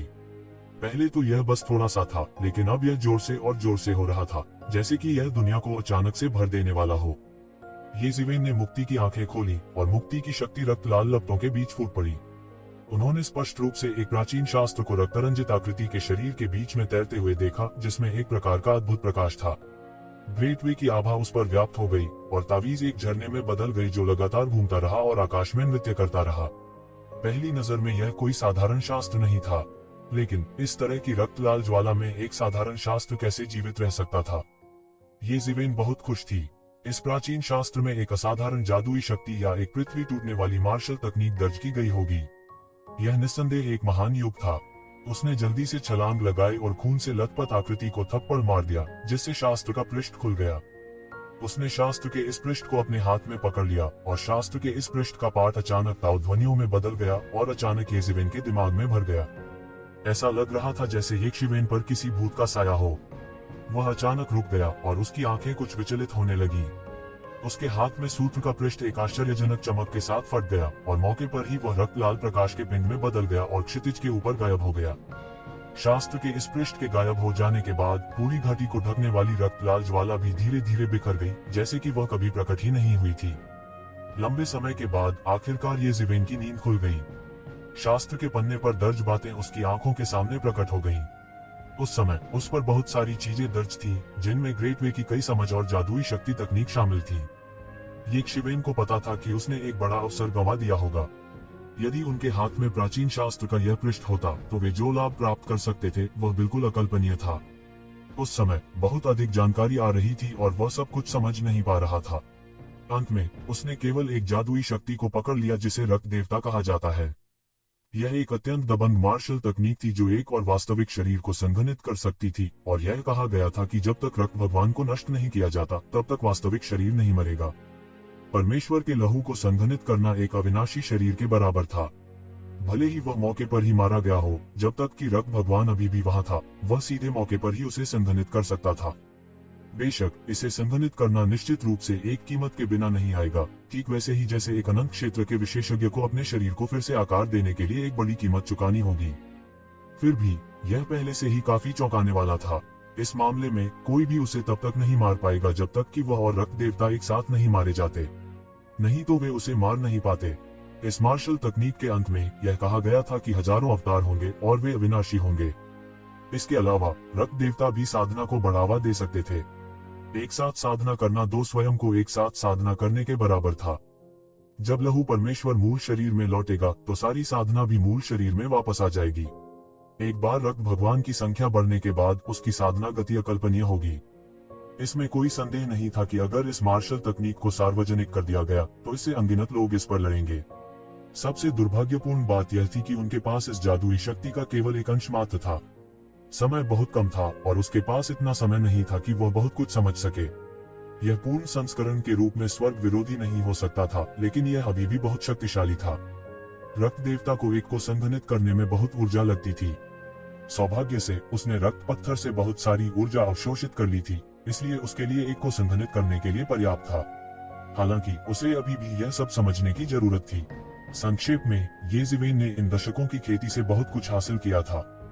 येज़ेवेन ने केवल अपनी मुट्ठी हल्के से हिलाई और उसके सामने की जगह अचानक एक बड़े टुकड़े में बिखर गई। केवल उसका भौतिक शरीर ही एक उच्च श्रेणी के दैवीय उपकरण के बराबर था और यह उसकी युद्ध शक्ति को अनंत क्षेत्र के शिखर पर वापस धकेलने के लिए पर्याप्त था। अगर उसे 100 साल पहले के दानव मास्टर कुनपेंग से लड़ना होता तो यह इतना मुश्किल नहीं होता। यह मूल रूप से कहा जा सकता है कि वह कुचल दिया जाएगा। यह बाहर जाने का समय है, लेकिन इससे पहले कि मैं बाहर जाऊं, मुझे 9वें स्तर की कोशिश करनी होगी। यह अफवाह है कि कोई भी सफल नहीं हुआ है, येज़ेवेन ने धीरे से कहा। उसकी अभिव्यक्ति अतुलनीय रूप से आत्मविश्वासी थी। उनकी हर गति असीम शक्ति से भरी हुई थी जो उनके शरीर से निकल रही थी। इस शक्तिशाली शक्ति ने उन्हें पूर्ण विश्वास दिया। उसकी आकृति धीरे धीरे शून्य में गायब हो गई और पलक झपकते ही वह सैकड़ों हजारों मील दूर दिखाई दे चुका था। वह प्राचीन सड़क की परिधि तक दौड़ा। रास्ते में कई बिजली घरों को चेतावनी दी, लेकिन कोई भी एक शिवेन की वर्तमान गति के साथ नहीं पकड़ सका। वह पत्थर हॉल के लिए सभी तरह से आया था। पत्थर का हॉल वैसा ही था जैसा वह सैकड़ों साल पहले आया था। वह टेलीपोर्टेशन अरे तक चला गया। जिस क्षण उसने प्रवेश किया, प्रतिमा ने अचानक अपनी आंखें खोली और उसके चेहरे पर कुछ जटिल अभिव्यक्ति दिखाई दी। फिर यह बिना किसी निशान के गायब हो गया और अपनी मूल स्थिति में लौट आया। येज़ेवेन ने फिर से इस स्थान में प्रवेश किया, जैसे कि यह अनगिनत वर्षों से ऐसा ही रहा हो और इसमें जरा सा भी परिवर्तन नहीं होगा। ऊपर आकाश में एक निराकार दबाव नीचे फैल गया। यह एक शानदार दृश्य था। अंतहीन बादल उमड़ पड़े और यहाँ तक कि हवा और गरज भी कांप रहे थे। एक आकृति धीरे धीरे शून्य से उभरी। ये शिवेन अतीत में इसे स्पष्ट रूप से नहीं देख पाई थी, हालांकि वह इस बार इसे स्पष्ट रूप से देख पा रहा था। यह कोई जीवित प्राणी नहीं था, यह रक्तसार की एक बूंद थी जो नियमों के प्रभाव में बनाई गई थी। इसमें एक ऋषि की इच्छा एकीकृत थी, लेकिन जिस क्षण उन्होंने यह आंकड़ा देखा, वह भी हैरान रह गए। दानव राजा, उन्होंने अंतिम व्यक्ति के दानव राजा होने की उम्मीद नहीं की थी। वह अभी भी दानव द्वीप के दृश्य को नहीं भूल सका। वह एक सर्वोच्च बिजली घर था जिसे प्राचीन काल से कभी नहीं बुलाया गया था। उसने अकेले ही प्राचीन स्वर्गीय न्यायालय का निर्माण किया था और इतिहास में सबसे शक्तिशाली ताकतों में से एक बन गया। तो वुडी ने केवल उसका प्रभाव प्राप्त किया था और वह दुनिया की सबसे शक्तिशाली ताकतों में से एक का नेता बन सकता था। किसी ने उसे कम आंकने की हिम्मत नहीं की। यह केवल अकल्पनीय था कि प्राचीन स्वर्गीय न्यायालय अपने चरम पर कितना शक्तिशाली था। और इस बार उसका प्रतिद्वंदी वास्तव में दानव राजा था। समान स्तर का दानव राजा कितना भयानक होगा। दुनिया में एक योग्य प्रतिद्वंदी से मिलना शायद मुश्किल होगा। येज़ेवेन इतने शक्तिशाली वरिष्ठ का सम्मान करती थी, भले ही वह एक अलग जाति का हो। एक अरसे से उसके दिल में दबी तमाम यादें अचानक से फिर से जाग उठी। उसने महसूस किया कि उसकी रीढ़ में एक ठंडक दौड़ रही है, जैसे कि उसके पैरों के तलवों से उसके सिर तक एक ठंडी धारा उठी हो। दानव राजा किस प्रकार का व्यक्ति था? मरने के बाद भी वह लोगों से लड़ते रहे। उस समय भी वह स्थिति को समझने से बहुत दूर थे। अब वह स्पष्ट अनुमान लगा रहा था कि कोई दानव राजा या यहाँ तक कि सम्राट को भी निशाना बना रहा था। उसने स्पष्ट रूप से महसूस किया कि वह इतिहास के सबसे भयानक रहस्यों में से एक में शामिल था। लेकिन इस समय उनके पास ज्यादा सोचने का समय नहीं था। दानव राजा की आभा फूट पड़ी। दानव सार्वभौम के चारों ओर अनगिनत स्वर्ण कमल स्वतः संघनित होकर आकाश से गिरे। ये घटनाएं, जो आमतौर पर केवल दाव सत्यापन के दौरान प्रकट होती थी, अब दानव सार्वभौम के शरीर के आसपास दिखाई दे रही थी।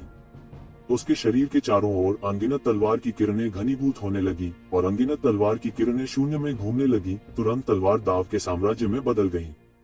अगर कोई बारीकी से देखे तो वे पाएंगे कि ये तलवार की किरणें तलवार दाव तावीजों से विकसित हुई थीं। वे बहुत भयानक थे और उनके पास अजेय शक्ति थी। उसकी सांसें भी बहुत भयानक थी और उसकी क्यूई और खून खंभे की तरह थे और लहरों की तेज आवाज थी। ये सभी एक अत्यंत गहन साधना के चिन्ह थे और यह एक चिन्ह था कि उसकी शारीरिक साधना चरम सीमा पर पहुंच गई थी। यह केवल रक्तसार की एक बूंद से बना था और यदि वास्तविक शरीर उतरा तो यह ज्ञात नहीं था कि यह कितना भयानक होगा। बजना, एक जोर की खनखनाहट के साथ तलवार की किरण शून्य में घनीभूत हो गई और तुरंत नीचे गिर गई। यह एक प्रकार की सर्वोच्च शक्ति थी और यह डोमिनेटर की तलवार के इरादे से पूरी तरह से अलग तलवार की तकनीक थी, लेकिन यह कमजोर नहीं थी। टकराना, येज़िवेन ने एक मुक्का मारा और उसका भौतिक शरीर तलवार की किरण से बुरी तरह टकरा गया। टक्कर की आवाज लगभग कानों को चीर देने वाली थी और दुनिया गर्जना कर रही थी, दुनिया से गूंज रही थी। तलवार की किरण ने येज़िवेन की मुट्ठी पर एक सफेद निशान छोड़ दिया। तलवार की किरण की शक्ति भयानक थी और इसमें तारों को काटने की शक्ति थी। यदि इस तथ्य के लिए नहीं कि उसकी शारीरिक साधना एक उच्च स्तर की थी, तो वह इस हमले को अपने नंगे हाथों से लेने की हिम्मत नहीं करता। यह पहले से ही सीमा से परे था। येज़िवेन ने तुरंत पलटवार किया। ऐसे अजेय चरित्र के सामने उन्होंने कोई दया नहीं दिखाई। वह जोर से दहाड़ता है और ध्वनि तरंगे दुनिया भर में दौड़ती हैं। आकाश के तारे मानो चूर्ण में बदल गए हों। उसके हमले से सूरज, चांद और तारे एक के बाद एक फटने लगे। यह ऐसा था जैसे कोई प्राचीन ईश्वर राजा लड़ रहा हो। पुनर्जन्म मुट्ठी के 6 रास्ते। उसने अपनी 5 उंगलियों को एक मुट्ठी में जकड़ लिया और सीधे एक विशाल दुनिया को नष्ट कर दिया, जो मानवता की दुनिया में बदल गई, ताकि राक्षसी प्रभु का दमन किया जा सके। उनके चेहरे पर एक बेकाबू उत्साह था। ऐसे विशेषज्ञ से लड़ने का अवसर हमेशा नहीं था। टकराने की भयानक आवाज के साथ येज़िवेन की मुट्ठी को शैतान की तलवार ने रोक लिया। एक पल में उसके हाथ में तलवार दाव तावीजों से संघनित तलवार पर येज़िवेन के हमले ने बमबारी की और उस पर घनी दरारें दिखाई दी। हालांकि दानव सम्राट को बुरा नहीं लगा। उसका चेहरा हमेशा के लिए शांत था, मानो इस तरह का हमला उसे बिल्कुल प्रभावित नहीं कर सकता था। उसके दूसरे हाथ ने तुरंत एक अद्भुत तलवार प्रकाश पकड़ लिया और मौके पर ही येज़िवेन पर पलटवार किया। इसे लगभग उसी समय लॉन्च किया गया था जब येज़िवेन ने पलटवार किया था। यह बेहद तेज था। यह वाकई भयानक था। जब तलवार नीचे गिरी तो ऐसा लगा जैसे आकाश टूट गया हो। यह ऐसा था मानो दुनिया एक स्लैश के साथ कयामत के दिन में प्रवेश कर गई हो। अनंत प्राकृतिक नियम तुरंत प्रकट हुए, एक शाश्वत चमक में बदल गए। यह बेहद भयानक था। टकराना, तलवार के निशान ने येज़िवेन के शरीर को काट डाला। इसने उसके वज्र युद्ध के कपड़ों को काट डाला। उनके वज्र युद्ध के कपड़ों पर दरारें आ गईं। हालांकि यह अभी भी उनके सोने के अत्याचारी रूप को घायल नहीं कर सका। फिर भी इस तलवार की ताकत ने उसके लिए पहले से ही सम्मान का एक नया स्तर बना दिया था। कुछ दशक पहले दानव सार्वभौम के साधनों से मारने के लिए पर्याप्त थे। वह राक्षस गुरु कुनपेंग से भी अधिक शक्तिशाली थी, लेकिन अब यह उसके लिए एक मौलिक खतरा पैदा करने में असमर्थ था। वरिष्ठ दानव सम्राट, आप वास्तव में मजबूत हैं। हालांकि आप केवल एक प्रकार की सीमा तक पहुंचे हैं। मैंने इस सीमा को पार कर लिया है। येज़िवेन ने दानव सम्राट की ओर देखा। उनके शरीर की आभा वास्तव में लगातार बढ़ रही थी। एक पल में यह मूल सीमा तक चढ़ गया था और अभी भी टूट रहा था। खेती की बनियान जिसने उसकी खेती को कैद कर लिया था, उसे तुरंत छोड़ दिया गया, जिससे उसकी खेती बेहद भयानक स्तर पर चढ़ गई। उसकी दृष्टि जिधर भी जाती, संसार ढह जाता। सूर्य और चंद्रमा अपनी चमक खो देते और तारे फट जाते। आपके प्रति अपना सम्मान दिखाने के लिए मैं अपनी सबसे मजबूत ताकत से भड़क उठूंगा और आपको हरा दूंगा। इस बार वह वास्तव में पीछे नहीं हटे और देरी करने का उनका इरादा नहीं था। अब ज्यादा समय नहीं था, इसलिए यह खुद को संयमित करने का समय नहीं था। इसके बजाय उसे दानव सम्राट को हराना था और एक ऐसी इच्छा शक्ति स्थापित करनी थी जो 10,000 क्लेशों से कम न हो। येज़िवेन जिस दायरे में फूटा, उसने विपरीत दानव सम्राट को भी झकझोर कर रख दिया था। जाहिर है उन्हें उम्मीद नहीं थी कि कोई वास्तव में इस स्तर पर इस तरह के दायरे से बाहर निकल सकता है। हालांकि यह उनका मुख्य शरीर नहीं था, फिर भी एक सम्राट की महिमा की निंदा नहीं की जा सकती थी। येज़िवेन महसूस कर सकता था कि उसकी ताकत पहले ही चरम पर पहुंच चुकी थी। वास्तव में वह जल्द ही अपनी सफलता को दबाने में असमर्थ होगा। उसका संचय बहुत गहरा था। वह हजारों सालों से इस दायरे में रहा था। दूसरों को यह बहुत साधारण लग सकता है, लेकिन वह कभी भी इतने लंबे समय तक एक ही दायरे में नहीं रहे। इन लोगों का संचय इस समय बाढ़ में बदल जाएगा और दायरे की बाधा को तोड़ देगा। इसलिए उसके लिए ज्यादा समय नहीं बचा था। बजना, दानव सम्राट ने हमला करने के लिए येज़िवेन की खेती की रिहाई का लाभ नहीं उठाया। एक सम्राट के रूप में उनके पास इस प्रकार का आचरण और आत्मविश्वास था। इस समय उसने आखिरकार अपनी तलवार लहराई। यह एक प्राचीन तलवार में संघनित हुआ। यह केवल एक साधारण तलवार थी, लेकिन इसमें अप्रत्याशित शक्ति थी। टकराना, इस तलवार को येज़िवेन ने आसानी से रोक लिया था। भयानक शक्ति टकराए। दोनों पक्षों की शक्ति इस प्राचीन तलवार पर केंद्रित थी। तलवार के ताबीज से संघनित प्राचीन तलवार मौके पर ही गिर गई। यद्यपि मार्शल आर्ट तावीज से संघनित दैवीय हथियार कभी कभी वास्तविक दैवीय हथियार की तुलना में अधिक अत्याचारी होता था और इसकी शक्ति एक वास्तविक गुरु के हाथों में अनंत थी। हालांकि यदि शक्ति दैवीय हथियार की सीमा से अधिक हो जाती है तो वह अभी भी मौके पर ही गिर जाएगी। टकराना व शेष शक्ति ने सीधे दानव सम्राट के शरीर पर बमबारी की। झटके के कारण वह कुछ कदम पीछे हट गया और मुंह से खून का एक बड़ा मुंह थूक गया। दोबारा दानव सम्राट ने आखिरकार अपना मुंह खोल दिया। शायद उसने महसूस किया कि एक शिवेन उसके मुंह खोलने के लायक थी। उसके हाथ में फिर से तलवार जम गई। उसने हमला करने की पहल की। तलवार की रोशनी फैल गई और आकाश में एक विशाल प्राचीन घंटी में बदल गई। यही एक शिवेन की ओर नीचे दब गई। एक सर्वोच्च सम्राट की आभा तुरंत भड़क उठी। यह घंटी की छाया दुनिया को तबाह कर सकती है। पिछली बार की तुलना में इस बार दानव सम्राट ने अपनी कुछ ताकत दिखाई। यह तलवार तकनीक वास्तव में एक सर्वोच्च तलवार तकनीक थी। हालांकि ये शिवेन भी कमजोर नहीं थी। अगर ऐसा पहले होता तो दोनों पक्षों को कड़ी लड़ाई लड़नी पड़ सकती थी, लेकिन अब वह पूरी तरह से हावी हो गया था। इसकी कोई आवश्यकता नहीं थी। पशु दाव, उन्होंने एक और मुक्का मारा। मुट्ठी की ऊर्जा अंतहीन क्रूर जानवरों और दिव्य जानवरों में परिवर्तित होती दिख रही थी। वे स्वर्ग और पृथ्वी की ओर दौड़ पड़े और प्राचीन घंटी से टकरा गए। गड़गड़ाहट, इस हमले ने सूर्य और चंद्रमा को बुझा दिया, आकाशगंगा को चकनाचूर कर दिया और स्वर्ग और पृथ्वी को ढहा दिया। वह प्राचीन घंटा जिसे दानव सम्राट ने काट कर गिरा दिया था फिर से टूट गया। आखिरकार अगर ये शिवेन के पास पूर्वी सम्राट बेल नहीं होता तो वह दानव सम्राट का मुकाबला नहीं कर पाता। बूम, ये शिवेन ने तुरंत एक कदम आगे बढ़ाया और पहले हमला किया। एक पल में उसने टिमटिमाते थंडर सटेप का इस्तेमाल किया। वह तुरंत दानव सम्राट के सामने दौड़ा। दानव सम्राट की अभिव्यक्ति नहीं बदली। उसका शरीर तुरंत अनंत ईश्वर शासन जंजीरों में बदल गया। वे घंटी की लहरें गॉड रूल जंजीरों में तब्दील हो गईं और तुरंत ये शिवेन पर बंद हो गईं। ये शिवेन के शरीर से थंडर लॉ फूट पड़ा और एक अनंत थंडर ड्रैगन में संघनित हो गया जिसने गॉड रूल जंजीरों के खिलाफ विरोध किया। इस बीच उसने सभी विकर्षणों से छुटकारा पा लिया और तुरंत दानव सम्राट के सामने दौड़ पड़ा। थंडर सम्राट स्वर्गीय तोप, ये शिवेन की गति बहुत तेज थी। उसकी हथेली सीधे दानव सम्राट की छाती पर दब गई।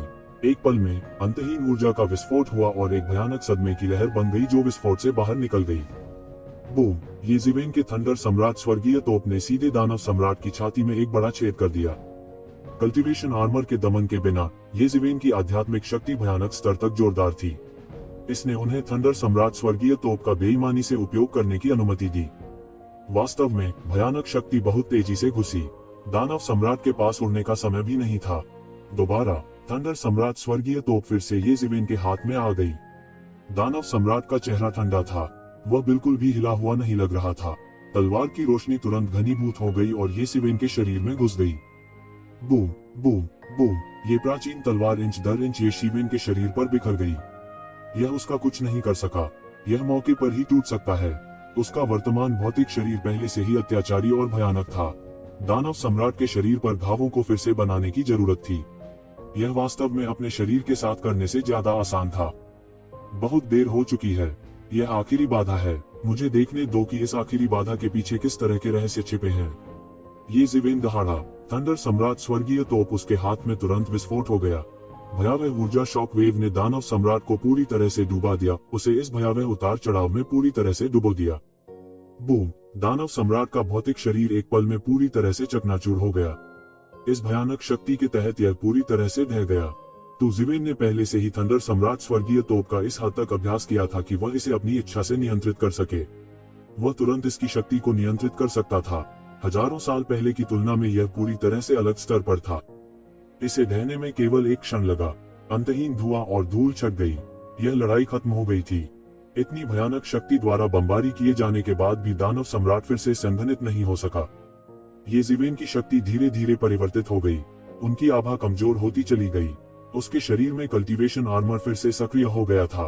उसने थोड़ी राहत की सांस ली। यह लड़ाई अफसोस की बात थी। यदि उसने कल्टीवेशन आर्मर को शुरू से ही उतार दिया होता तो दानव सम्राट अधिक मजबूत हो सकता था। हालांकि अब प्रशिक्षण पर समय बर्बाद करने का समय नहीं था। पिछले 1000 वर्षों में यह एकमात्र अवसर था जब उसने अपनी शक्ति को पूरी तरह से उजागर किया था। कल्टीवेशन आर्मर के बिना उस भावना का पुनर्जन्म हुआ था। हालांकि उसके दिल में और भी सवाल थे। वह कौन था जिसने यहाँ इस तरह का परीक्षण स्थापित किया? 9 लोग, उनमें से कोई भी एक ऐसा अस्तित्व था जो दुनिया पर हावी हो सकता था, और आखिरी वाला दानव सम्राट था, एक ऐसा अस्तित्व जो स्वर्ग और पृथ्वी को झकझोर सकता था और भूतों और देवताओं को रुला सकता था। जो भी हो, वे निश्चित रूप से सामान्य लोग नहीं थे। हालांकि जब वह छोड़ने और टूटने वाला था तो आसपास की दुनिया अचानक ढह गई और एक अंतहीन प्रकाश स्रोत में बदल गई। उसके सामने अचानक एक विशाल वेदी प्रकट हुई। पूरी वेदी चौकोर आकार की थी। इसे एक विशाल रक्त लाल पत्थर से तराशा गया था। यह शून्य में तैर रहा था, गतिहीन। अनगिनत रक्त लाल जंजीरें वेदी के ऊपर के खालीपन में बंद हो रही थीं। वे वेदी के ऊपर एक प्राचीन तलवार को बंद कर रहे थे। आकार सरल और अलंकृत था। उस पर कई पैटर्न थे। प्रत्येक पैटर्न रक्तनाली की तरह था। यह अजीब लेकिन विशाल आभा से भरा था। तलवार की मुख पर केवल 2 प्राचीन ताओवादी पात्र उकेरे गए थे, एविसी। यह अत्यंत प्राचीन पात्र था। ये शिवेन ने इसे पहले कभी नहीं देखा था। हालांकि वह स्वाभाविक रूप से इन दोनों वर्णों के अर्थ को समझ गया जब उसने अपनी दिव्य भावना से इसकी जांच की। प्राचीन समय में कई ताओवादी चरित्रों के अजीब आकार थे। कोई उन्हें समझने के लिए केवल अपने आप पर भरोसा कर सकता था। एविसी के 2 पात्रों ने एक विशाल और असीम भावना प्रकट की। प्राचीन किंवदंतियों में मृतकों की दुनिया में एविसी नर्क की एक किंवदंती थी। इसका अर्थ था अनंत पीड़ा। यह सभी नरकों में सबसे नीचे था। जिन लोगों ने अपने जीवन काल में अपराध किए हैं वे मृत्यु के बाद पीड़ित होने के लिए एविसी नर्क में प्रवेश करेंगे। बेशक अपने स्तर तक साधना करने के बाद वह स्वाभाविक रूप से समझ गया कि कई मिथकों और किंवदंतियों का कुछ आधार हो सकता है, लेकिन इससे भी अधिक बेतुका और बेहिचक था। एक जीवित प्राणी के मरने के बाद उनकी आत्माएं सीधे मौके पर ही विसर्जित हो गईं, हर जगह पाई जा सकती थीं। वे मृतकों की पौराणिक दुनिया शाश्वत अंडरवर्ल्ड में प्रवेश नहीं करते थे। नर्क की तथाकथित 18 परतों का उल्लेख नहीं। उसने इसे पहले कभी नहीं देखा था। हालांकि नरक की 18 परतों की कथा विभिन्न दुनियाओं में प्रसारित की गई थी। शायद यह इतना आसान नहीं था। हालांकि इसमें मृत्यु के बाद मृतकों की दुनिया शामिल थी। यह देवताओं के बीच भी वर्जित था। केवल 2 पात्रों एविसी से एक विशाल और प्राचीन आभा को महसूस किया जा सकता था। इस तलवार ने पौराणिक नरक को अपने नाम के रूप में इस्तेमाल करने का साहस किया। यह स्वाभाविक रूप से असाधारण था। बात बस इतनी थी कि इन जंजीरों ने तलवार को जगह में बंद कर दिया था। ऐसा लगता है कि ये जंजीरें इस प्राचीन तलवार के जन्म को रोक रही हैं। एविसी तलवार, येजिवेन ने इन तीनों वर्णों के प्राचीन उच्चारण को धीरे से पढ़ा। प्राचीन तलवार का शरीर अचानक हिंसक रूप से कांपने लगा। यह चमकदार रोशनी से खिल गया जैसे कि यह कुछ घोषणा कर रहा हो।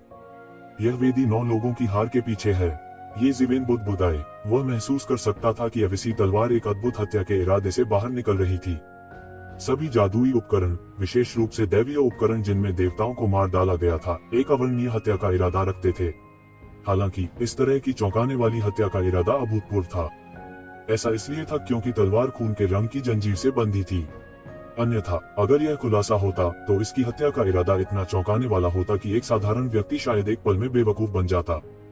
येजिवेन ने भी अपने दिल में अत्यधिक खतरे की भावना महसूस की। यह उनकी छठी इंद्री थी। इसका मतलब था कि अगर वो येजिवेन की जगह होता तो बेहतर नहीं होता। इससे वह काफी कंफर्टेबल फील कर रहे थे। वह एविसी की तलवार की शक्ति को महसूस कर सकता था।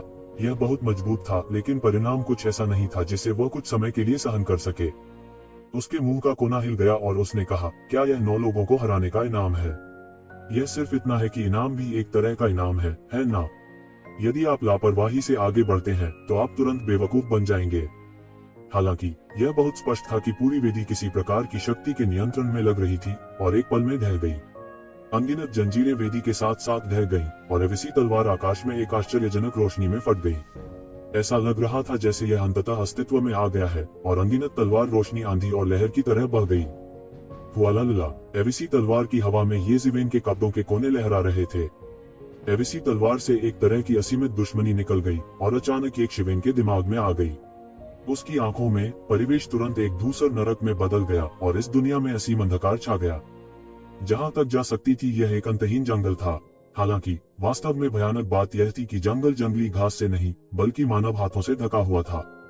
ऐसा लग रहा था मानो अनगिनत लोगों को किसी छिपने की जगह में दफना दिया गया हो। उसके कानों के पास से करुण चीखें निकली। ऐसा लग रहा था जैसे कोई इस भूमि से रेंगना चाहता है। वे सभी पापी थे, पापी जो हमेशा के लिए अविसी नरक में डूब जाएंगे। वे सबसे दर्दनाक यातना सहेंगे। अचानक उसकी आंखों के सामने एक कौंध चमकी और वह तुरंत चाकुओं के पहाड़ में बदल गया। चमकते ब्लेड अंतहीन पर्वत की चोटियों पर उल्टे गिर गए और प्रत्येक ब्लेड पर एक आत्मा चुभ गई थी और वे लगातार उस पर लटके हुए चिल्ला रहे थे। इससे पहले कि येज़िवेन और देख पाता, चाकुओं का यह पहाड़ तुरंत आग के समुद्र में बदल गया। अनगिनत आत्माएं उसमें संघर्ष कर रही थी और वे प्रचंड आग से जल रही थी। वे अंतहीन चिल्लाते रहे और वे येशिवेन की ओर रेंगने के लिए संघर्ष करते रहे। पापी, जल्दी से अपनी सजा स्वीकार करो। शून्य से एक जोरदार चीख निकली और इसने सीधे येज़िवेन के आंतरिक अंगों को हिला दिया। एक अवर्णनीय दबाव टूट गया और ये येज़िवेन को मौके पर घुटने टेकने पर मजबूर कर देना चाहता था। शून्य में पुनर्जन्म के 6 रास्तों की एक धुंधली आभा फैल रही थी और एक विशाल पहिया संघनित हो रहा था और यह उसे पुनर्जन्म के 6 रास्तों में खींचना चाहता था और उसे अंतहीन पुनर्जन्म में लाना चाहता था। मैंने पहले ही अपना दाव सिद्ध कर लिया है और भगवान बन गया हूँ। मैंने दुनिया को पार कर लिया है, 3 लोकों से बाहर कूद गया हूँ और अब 5 तत्वों में नहीं हूँ। तुम्हें क्या लगता है कि तुम कौन हो और तुमने मुझे अपना अपराध स्वीकार करने और मेरी सजा स्वीकार करने की हिम्मत दी है? येज़िवेन ने अचानक अपनी आंखें खोली और उसकी आंखों में अंतहीन रोशनी चमक रही थी।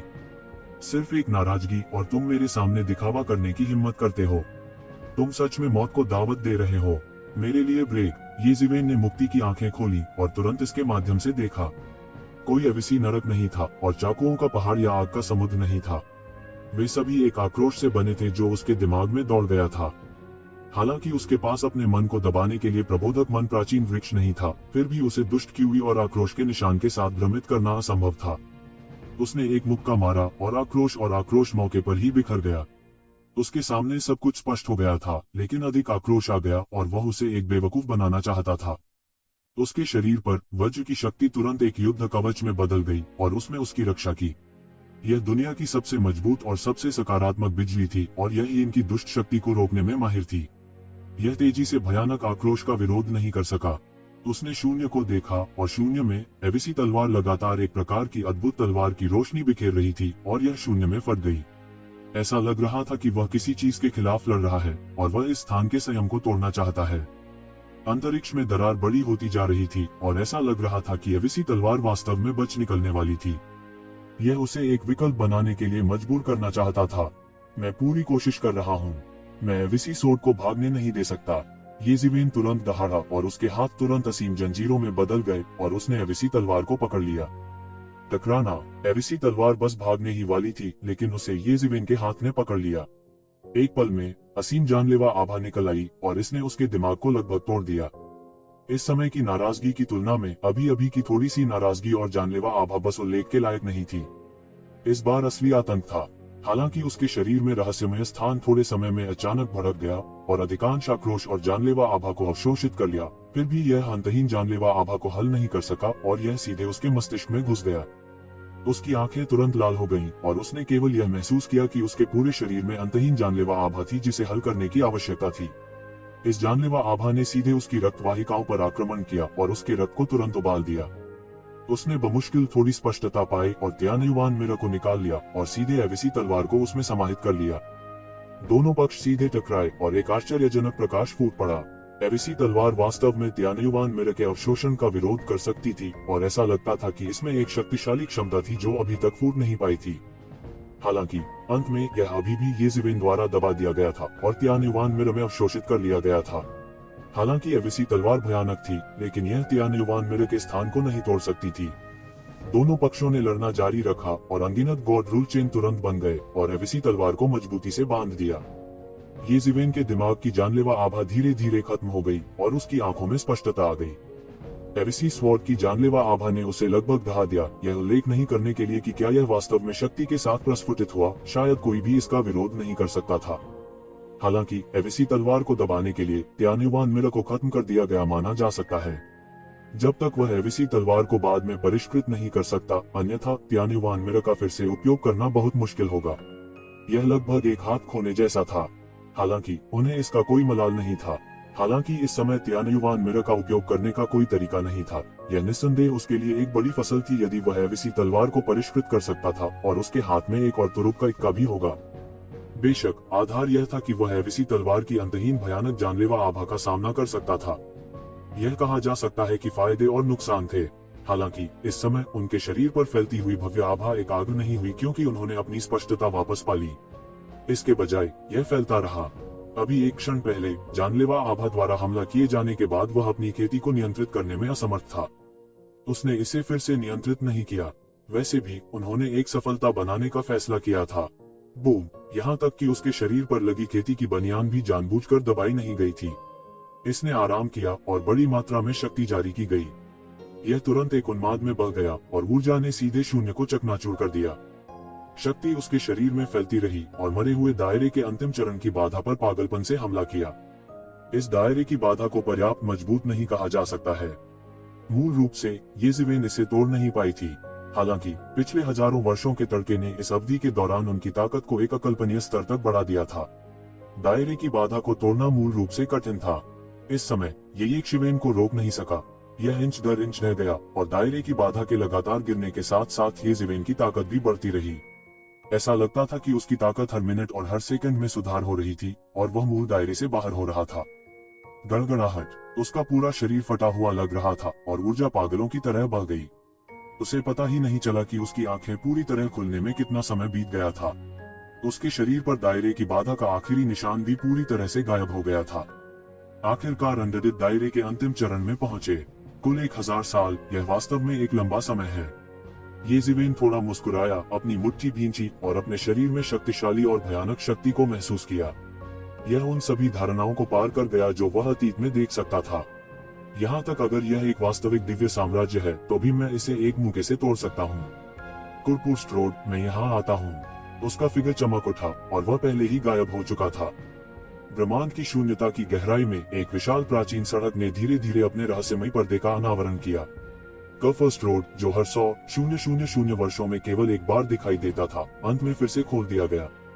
कई लोगों के लिए यह असाधारण महत्व का था। यह एक संप्रभु सम्राट को चुनने का मार्ग था। यह हाल के दिनों में ब्रह्मांड का एकमात्र स्थान भी था जहां किसी के पास सार्वभौम सम्राट क्षेत्र में प्रवेश करने का स्पष्ट मौका था।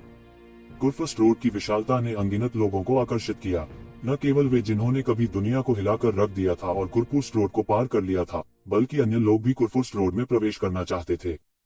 क्योंकि यद्यपि वे उस अवसर के लिए प्रतिस्पर्धा करने के लिए योग्य नहीं थे, कुरपुस्ट्रोड में कई अन्य अवसर थे। बेशक सबसे महत्वपूर्ण बात, कोई नहीं कह सकता था कि आखिर में किसे मौका मिलेगा। कुरपुस्ट्रोड के खुलने की घोषणा करते हुए पूरे ब्रह्मांड में एक तरह की घंटी बजी। यह सड़क वास्तव में इस शून्य में 1000 साल के लिए खोली जाएगी।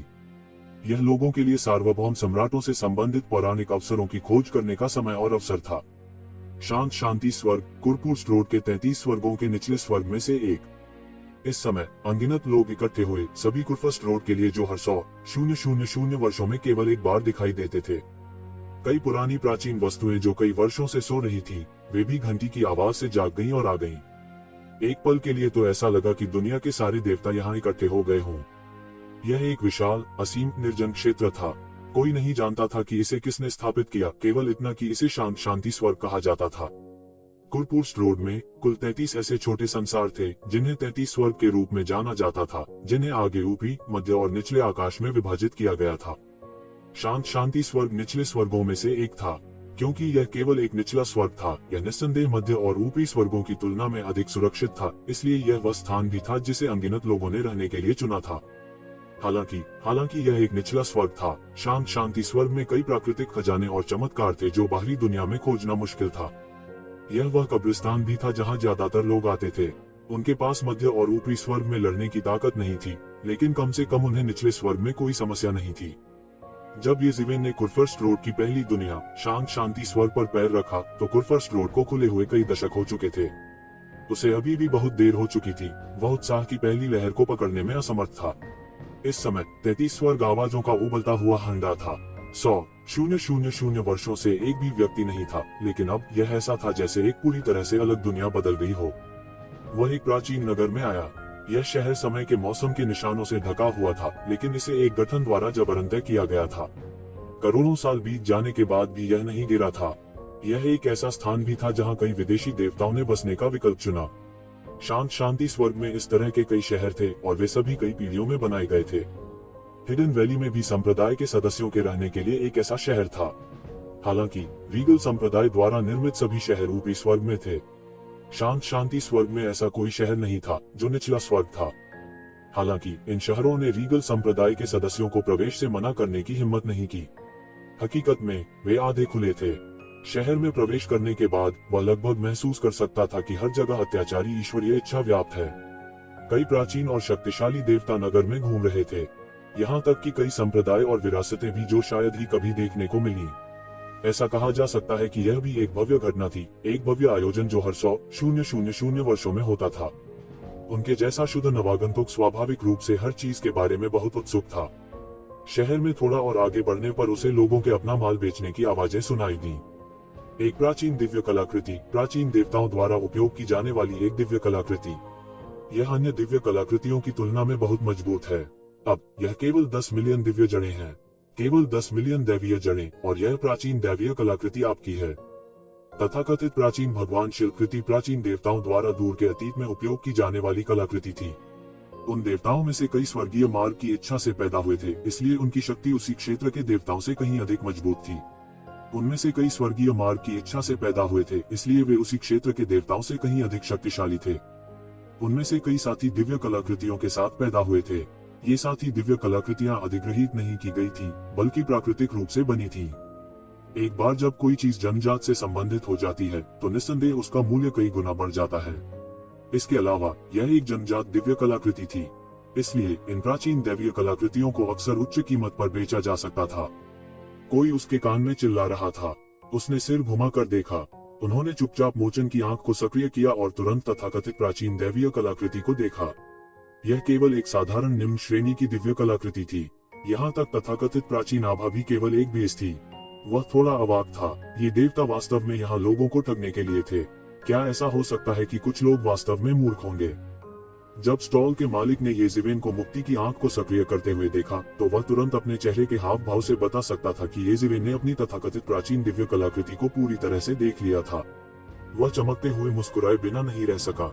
हालांकि वह बिल्कुल नहीं रुका और चिल्लाता रहा, गोल्डन बैक ड्रैगन काप। इस गोल्डन बैक ड्रैगन काप को अंतहीन रसातल से बाहर लाया गया था। इसमें असली ड्रैगन की रक्त रेखा है। किसी की खेती को बहाल करने के लिए इसे निगलना मुश्किल नहीं है। उसके बगल में स्टॉल वाला भी चिल्ला रहा था। येज़ेवेन को अचानक से थोड़ी दिलचस्पी हो गई। कार्प्स को एक ऐसी जाति के रूप में पहचाना गया था जिसमें ड्रैगन रेस की रक्त रेखा थी। हालांकि रेस के आधार पर उनके पास ड्रैगन रेस ब्लड लाइन की मात्रा अलग थी। एक कहावत थी कि कार्प्स ने ड्रैगन गेट पर छलांग लगाई और असली ड्रैगन बनने के लिए अपनी पूंछ जला दी।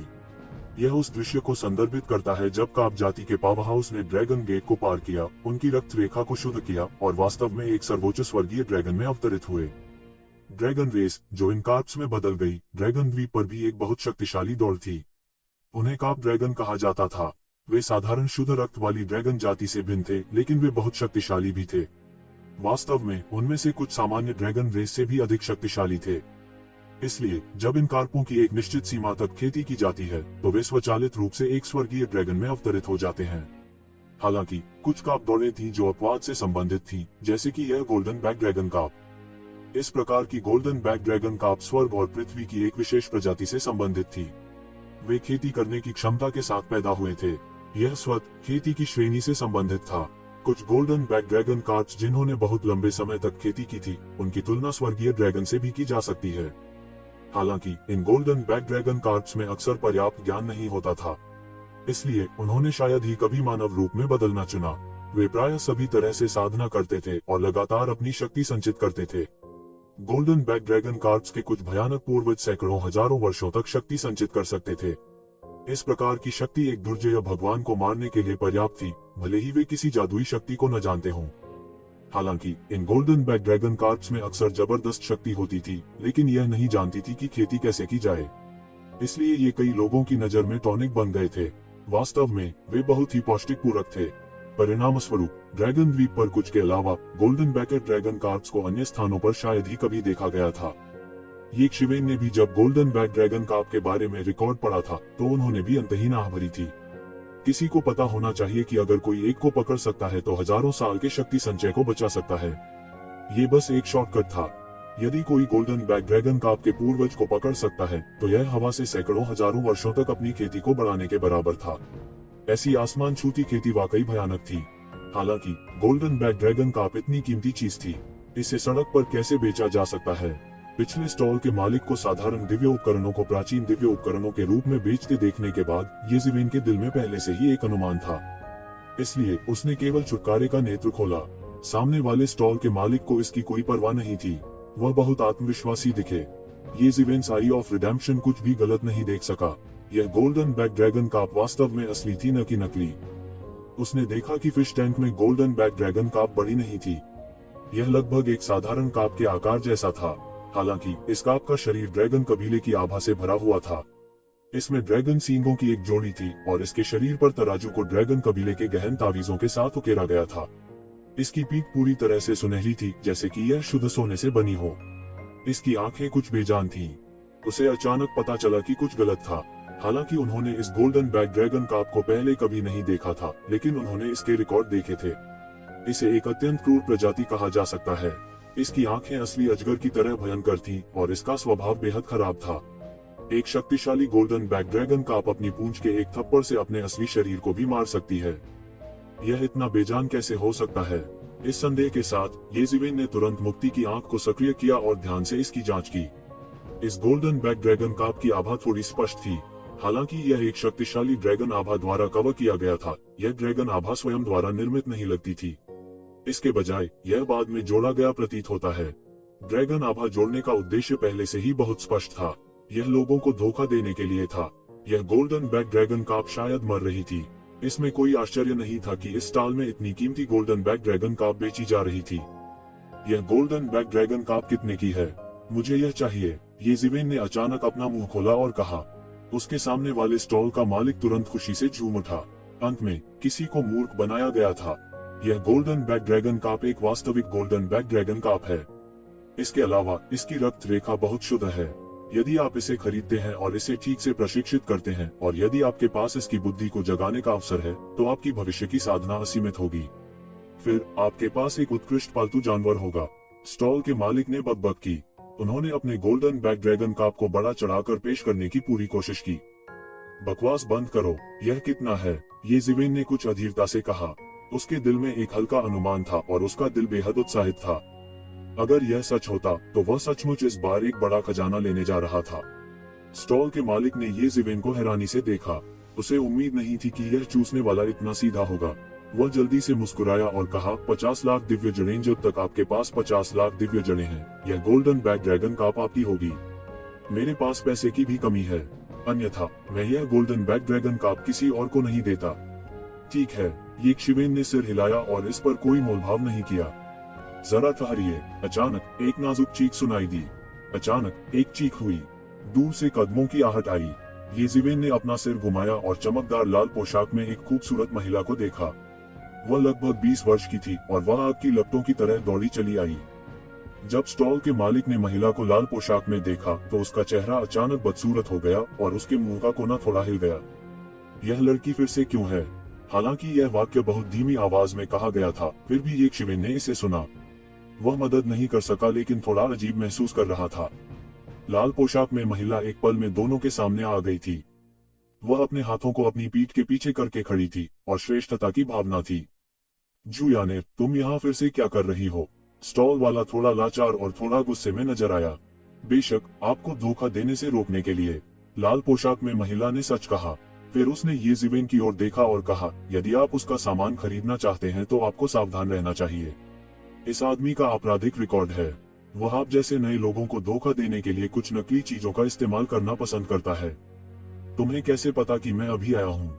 येजिवेन थोड़ी उत्सुक थी। ऐसा इसलिए है क्योंकि यह आदमी कुख्यात है। जो लोग पहले आए थे उनमें से कितने लोग उसके बारे में नहीं जानते थे। जुयानर के नाजुक छोटे चेहरे पर थोड़ा गर्व था। बेशक, यह भी मेरा श्रेय है। मैं तुम्हारे जैसे नए लोगों को उसके द्वारा धोखा दिए जाने को बर्दाश्त नहीं कर सकता। येजिवेन को उम्मीद नहीं थी कि जुयानर इतने अच्छे दिल वाले व्यक्ति हैं। यहाँ यह कहा जा सकता है कि हर कोई एक प्रतियोगी था। यह काफी अच्छा था कि उसने आपको धोखा देने में मदद नहीं की। वह मूल रूप से आपके प्रति उदासीन थी, आपको चेतावनी देने के लिए अकेले खड़े होने दे। जुयानर, मैंने तुम्हें केवल एक बार धोखा दिया था। बाद में मैंने तुम्हें ईश्वर का सारा स्रोत वापस कर दिया। तुम्हें और क्या चाहिए? दुकान का मालिक अधेड़ उम्र का आदमी था। इस समय वह पहले से ही गुस्से में था। जाहिर है, इस अधेड़ उम्र के व्यक्ति ने जुयानर को पहले भी धोखा दिया था। इस समय जुयानर उनके पास आती रहती थी। जुयानर का छोटा चेहरा थोड़ा लाल हो गया था। उसका सच्चा दिलदार स्वभाव येजिवेन के सामने उजागर हो गया था। लेकिन फिर उसने कहा, मैंने कहा था कि जब तक तुम यहाँ धोखा देना जारी रखोगे, सफल होने के बारे में मत सोचो। आसपास के कई लोग मदद नहीं कर सके लेकिन से हार गए। खलनायक और महिलाओं से निपटना मुश्किल था। पूर्वज सही थे। महिलाओं को अपमानित करने की अपेक्षा खलनायकों को अपमानित करना बेहतर था। इस स्टॉल के मालिक ने उसे केवल एक बार धोखा दिया था, लेकिन वह वास्तव में उसके सौभाग्य को इतनी बुरी तरह बर्बाद करना चाहती थी कि वह तब तक नहीं रुकेगी जब तक वह मर नहीं जाती। उनके आसपास के कई लोग स्टॉल के मालिक भी थे और उनमें से कई ठग थे। इस समय वे सभी भाग्यशाली महसूस कर रहे थे। सौभाग्य से जैसे ही वह अंदर आई, इस लड़की को इस लड़के ने ठग लिया और उनके पास उसे ठगने का समय नहीं था। नहीं तो यह भयानक होगा। ये शिवेन ने अपने मुंह का कोना ऊपर उठाया। हालांकि एक रहस्य था जिसे वह नहीं जानता था। जू यानर वास्तव में एक बुरा व्यक्ति नहीं था। अब आप जानते हैं कि मैं यह आपके अच्छे के लिए कर रहा हूँ। अगर आपको उसके द्वारा धोखा दिया गया था तो मुझे डर है कि आप शौचालय में रोएंगे। जू यानर को थोड़ा गर्व हुआ। एक मरी हुई मछली को खरीदने के लिए 5 मिलियन दिव्य जड़ों का उपयोग करना इसके लायक नहीं है। मैं देख रहा हूँ कि आप या तो नहीं जानते, गोल्डन बैकेट ड्रैगन का आपके मरने के बाद इसका कौशल जल्दी से समाप्त हो जाएगा। यह बिल्कुल भी उपयोगी नहीं है। उस स्टॉल के मालिक ने जू यानर को देखा और समझाना चाहा, लेकिन अंत में उसने कुछ नहीं कहा। जाहिर है डू यू भी जू यानर से काफी डरती थी। ठीक है, रिमाइंडर के लिए धन्यवाद बॉस, आप बहुत निर्दयी हैं। ये शिवेन ने उस स्टॉल के मालिक की ओर देखा और कहा, इस तरह की चीजें आपके फैसले पर निर्भर करती हैं। मैंने आपको खरीदने या बेचने के लिए मजबूर नहीं किया। उस स्टॉल वाले ने कहा, थोड़ा उदास। उसकी कितनी योजनाओं को इस लड़की ने बर्बाद कर दिया था। वह कुछ अमीर लोगों को धोखा दे सकता था, लेकिन अंत में सब कुछ चला गया। यह सच है। इसके बारे में क्या ख्याल है? मैं इस मरी हुई मछली को 500,000 दिव्य स्रोत के लिए खरीदूंगा। उसके बारे में क्या ख्याल है? ये शिवेन ने पूछा। उस स्टॉल के मालिक ने ये शिवेन को देखा, अवाक रह गया। उसे उम्मीद नहीं थी कि ये शिवेन ऐसा कहेगी। वह जानता था कि यह एक मरी हुई मछली है, फिर भी उसने उसे खरीदने का साहस किया। 5 लाख बहुत कम है, स्टॉल के मालिक ने अनिच्छा से कहा। मेरे अलावा और कौन इस मरी हुई मछली को खरीदने को तैयार है? ये शिवेन ने शांति से कहा। वह स्टॉल मालिक बेबस था। वह आंखें फाड़ फाड़ कर रोने ही वाला था। ऐसा लग रहा था कि वह सही कह रहे थे। जू यानर की नजर उस पर थी। जिंदा मछली होने का ढोंग करना और उसे बेचना आसान नहीं होगा, और इस प्रतीत होने वाले मूर्ख व्यक्ति के अलावा कोई और मृत गोल्डन बैक ड्रैगन का आप नहीं खरीदेगा। अरे, क्या तुमने सुना नहीं कि मैंने अभी क्या कहा? यह एक मरी हुई मछली है और तुम अभी भी इसे खरीदना चाहते हो? जू यानर ने अचानक कहा। वह समझ नहीं पाए और थोड़ी दुखी भी हुई। अगर वह अब भी इसे खरीदना चाहता तो उसके सारे प्रयास व्यर्थ हो जाते। यह वास्तव में क्रोधित करने वाला था। आसपास के लोग भी सहम गए। उन्हें नहीं पता था कि क्या कहना है। क्या यह व्यक्ति मूर्ख है? पहले धोखा खाने के बारे में भूल जाओ। अब जब वह जानता है कि यह एक मरी हुई मछली है, तब भी वह इसे खरीदना चाहता है। बेशक एक मृत गोल्डन बैक ड्रैगन का संभवतः बेकार नहीं हो सकती। 50 लाख दिव्य स्रोत का उल्लेख नहीं करना, यहाँ तक 500,000 दिव्य स्रोत भी थोड़ा मुश्किल था। यदि यह एक जीवित गोल्डन बैक ड्रैगन काप होता तो इसकी उम्र से 50 मिलियन दिव्य स्रोत इसके लायक होते। केवल जू यानर ही नहीं, बल्कि बाकी सभी लोग भी थोड़े स्तब्ध थे। उन्होंने यह विश्वास करने की हिम्मत नहीं की कि ये शिवेन अभी भी इसे 500,000 दिव्य स्रोत के लिए खरीदना चाहती थी। मैंने इसे सुना, लेकिन यह अभी भी उपयोगी है, ये शिवेन ने हंसते हुए कहा। चूंकि उसने पहले ही ऐसा कह दिया था, जू यानर के पास और कोई चारा नहीं था। अधेड़ उम्र के स्टॉल के मालिक ने जू यानर को उत्तेजक रूप से देखा। हालांकि वह उसकी पहचान से डरता था और कुछ भी करने की हिम्मत नहीं करता था, फिर भी वह अपना गुस्सा निकालना चाहता था। यह धर्म कलाकृति आपके लिए भी है। स्टॉल का मालिक एक खरीदना चाहता था और एक मुफ्त प्राप्त करना चाहता था। उसने ये शिवेन को यह फिश टैंक धर्म कलाकृति भी दी थी। यह मछली टैंक उत्कृष्ट रूप से बनाया गया था, लेकिन इसमें वास्तव में दिव्य स्रोत की अधिक कीमत नहीं थी। तो ठीक है, ये शिवेन मन ही मन खुश थी। उन्होंने स्टॉल के मालिक को 500,000 दिव्य स्रोत दिए और गोल्डन बैक ड्रैगन का आपको सफलतापूर्वक रखा। जू यानर, जो बगल में थी, इतनी गुस्से में थी कि वह कूद पड़ी। हालांकि कोई दूसरा रास्ता नहीं था। एक पक्ष खरीदने को तैयार था तो दूसरा पक्ष बेचने को तैयार था। वह हस्तक्षेप नहीं कर सकती थी। मैंने आज इतनी बड़ी फसल होने की उम्मीद नहीं की थी। ये शिवेन मुस्कुराए बिना नहीं रह सकी। वह अब उतना शांत नहीं था जितना अभी था। उस स्टॉल के मालिक को लगा कि उसे कुछ समझ आ गया है। क्या ऐसा हो सकता है कि उसने कुछ गलत अनुमान लगाया हो? यह आदमी मूर्ख नहीं लग रहा था जिसके पास इतना दिव्य स्रोत था कि उसे नहीं पता था कि इसे कहां खर्च करना है। मरी हुई मछली को खरीदने के लिए 500,000 दिव्य स्रोत वास्तव में एक नुकसान था। उसने बेहोश महसूस किया कि कुछ गलत था। हालांकि जो किया गया था उसे पूर्ववत नहीं किया जा सकता था। उसने कुछ भी नहीं कहा। इसके अलावा उसने महसूस किया कि उसने अपने दिल की गहराई से लाभ कमाया है। उस गोल्डन बैक ड्रैगन काप को मत बेचो। अचानक दूर से एक और जोर की चीख सुनाई दी। पूरे शरीर पर सुनहरे पैटर्न के साथ एक भयंकर बाघ और उसके सिर पर तेज सींगों का एक जोड़ा आसमान से उतरा। किसी ने धीमी आवाज में कहा, बाघों की प्रजातियों में यह भयंकर बाघ एक असामान्य प्रजाति का था। यह भी एक बहुत शक्तिशाली प्रजाति थी, गोल्डन स्ट्राइप्ड हॉर्न टाइगर। कहा जाता था कि यह प्रजाति बहुत शक्तिशाली थी। भगवान बनने से पहले उन्होंने देवताओं को चुनौती देने का साहस किया। वे बहुत ही भयानक थे। ओह, वास्तव में क्या चल रहा है? उस स्टॉल के मालिक ने सुनहरी धारीदार सींग वाले बाघ को देखा और थोड़ा अजीब महसूस किए बिना नहीं रह सका। मुझे माफ करे श्रीमान, वह गोल्डन बैक ड्रैगन काप बिक चुकी है। वह उस भयंकर बाघ से बहुत भयभीत जान पड़ता था। उनका लहजा भी बहुत सम्मानपूर्ण था और उन्होंने उस व्यक्ति को सर कहकर संबोधित किया। क्या इसे बेच दिया? बिल्कुल नहीं। मेरे युवा मास्टर को उस गोल्डन बैक ड्रैगन काप की जरूरत है ताकि वह आगे बढ़ सके। भयंकर बाघ ने तुरंत उसकी ओर देखा और गरिमा के साथ कहा, उसने इसे किसको बेचा? मैं इसे वापस लूंगा। सर, गोल्डन बैक ड्रैगन काप उसे बेच दी गई थी। उस स्टॉल के मालिक ने बिना किसी ईमानदारी के एक शिवेन को बेच दिया। हालांकि आपके यंग मास्टर को एक मृत गोल्डन बैक ड्रैगन काप की आवश्यकता क्यों है? आसपास के कुछ लोगों को भी इस सुनहरी धारीदार सींग वाले बाघ की उत्पत्ति के बारे में पता था। वे जानते थे कि यंग मास्टर कौन था। वे भी थोड़े सहम गए। वह किस प्रकार का व्यक्ति था? उसके पास वह कुछ भी नहीं हो सकता था जो वह चाहता था। हर कोई जानता था कि गोल्डन बैक ड्रैगन काप व्यक्ति की साधना को बढ़ा सकती है। हालांकि एक मृत सुनहरी पीठ वाली ड्रैगन काप किसी की खेती को नहीं बढ़ा सकती थी। वह एक मरी हुई गोल्डन बैक ड्रैगन काप क्यों चाहता था? इडियट, वह गोल्डन बैक ड्रैगन काप मरा नहीं है, हाइबरनेशन की स्थिति में प्रवेश कर गया है। हमारे यंग मास्टर ने कहा कि गोल्डन बैक ड्रैगन काप ने सबसे महत्वपूर्ण चरण में प्रवेश किया है। इस हाइबरनेशन के बाद यह आगे बढ़ने और golden back dragon carp king बनने में सक्षम होगा। आप क्या जानते हैं? सुनहरी धारीदार सींग वाला बाघ धीमी आवाज में घूरता और गुर्राता था। उन्होंने गोल्डन बैक ड्रैगन काप को सबके सामने प्रकट करने की बिल्कुल भी परवाह नहीं की। क्या कोई उससे मुकाबला करने की हिम्मत करेगा? क्या गोल्डन बैक ड्रैगन काप वास्तव में हाइबरनेटिंग और विकसित हो रहा है? अचानक हर कोई हंगामे में था। इस युग की एक गोल्डन बैक ड्रैगन काप पहले से ही एक बहुत ही दुर्लभ दिव्य सामग्री थी।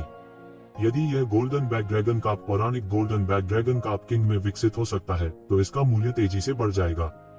Golden back dragon carp king golden back dragon carps का राजा था। गोल्डन बैक ड्रैगन काप बहुत दुर्लभ थे, लेकिन 10,000 golden back dragon carp king में से एक भी नहीं हो सकता है जो golden back dragon carp king में विकसित हो सके। वह सबसे सर्वोच्च दिव्य सामग्री थी। इसे देखकर राजा भी ललचाएंगे। शाश्वत क्षेत्र और संत क्षेत्र के साधकों का उल्लेख नहीं है, वे इसके लिए पागल हो जाएंगे।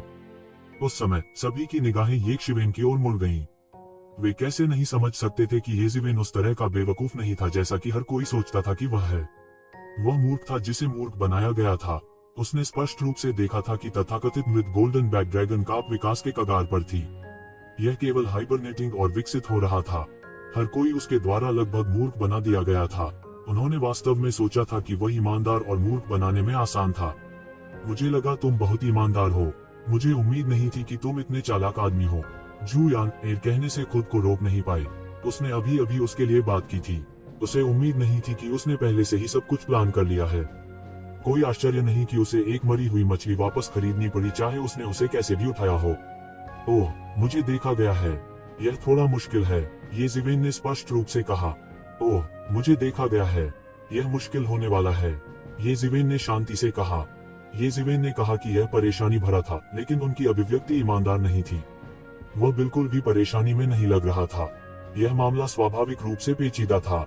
वह मूल रूप से गोल्डन बैक ड्रैगन काप को कम महत्वपूर्ण तरीके से खरीदना चाहता था। उसकी आंखें इतनी तेज थी कि वह लगभग एक नजर में देख सकता था कि गोल्डन बैक ड्रैगन काप निर्जीव लग रहा था, लेकिन वास्तव में यह सिर्फ समतल हो रहा था और एक तरह की सुप्त अवस्था में था। इसके विपरीत और भी अधिक प्रतापी ऊर्जा निर्मुक्त हो रही थी। यह एक संकेत था कि यह एक परिवर्तन से गुजरने वाला था। इस गोल्डन बैक ड्रैगन काप के स्तर के साथ इसके golden back dragon carp king में विकसित होने की बहुत संभावना थी। वह एक अमूल्य दिव्य सामग्री थी। यहाँ तक शीर्षक वाले राजाओं को भी लुभाया जाएगा। कौन सैकड़ों हजारों वर्षों की साधना प्राप्त करने के लिए प्रलोभित नहीं होगा? आमतौर पर कहा जाए तो किसी की साधना जितनी अधिक होगी, साधारण दिव्य सामग्री उतनी ही कम उपयोगी होगी। साधारण गोल्डन बैक ड्रैगन कार्प सामान्य देवताओं और यहाँ तक सेज प्लेन विशेषज्ञों के लिए भी उपयोगी थी। हालांकि किंग रैंक के विशेषज्ञों के लिए वे बहुत कम उपयोग के थे और बहुत उपयोगी नहीं थे। लेकिन golden back dragon carp king अलग था। यहाँ तक शीर्षक वाले राजा भी अपनी खेती में काफी सुधार कर सकते थे, इसलिए वह इससे कोई बड़ी बात नहीं करना चाहता था। उसने गोल्डन बैक ड्रैगन कार्प को गुप्त रूप से रखा था। जब यह golden back dragon carp king के रूप में विकसित हुआ तो वह इसे निगल जाएगा और उसकी खेती में कई गुना सुधार होगा। एक बार जब यह खबर फैल गई तो शीर्षक वाले राजा भी इसके लिए लड़ने आ सकते हैं। वह परेशानी पैदा नहीं करना चाहता था, लेकिन उसने ऐसा होने की उम्मीद नहीं की थी। उनके शांत रूप को हर कोई देखता था। वे कैसे नहीं समझ सकते थे कि अभी अभी उनका अनुमान शायद सही था। यह आदमी वास्तव में बहुत पहले से जानता था, अन्यथा वह इतना शांत नहीं होता। उसे यह भी नहीं लगा कि वह इस कृत्य में पकड़ा गया है। लेकिन आप थोड़े दिलचस्प हैं। जू यानर ने एक पल के लिए सोचा, फिर अचानक अपना सिर झुका लिया और मुस्कुरा दी। हालांकि उसे अभी अभी इस आदमी ने बरगलाया था, यह बरगलाने के बराबर था। हालांकि इस बाजार में सब कुछ किसी के निर्णय पर निर्भर करता था।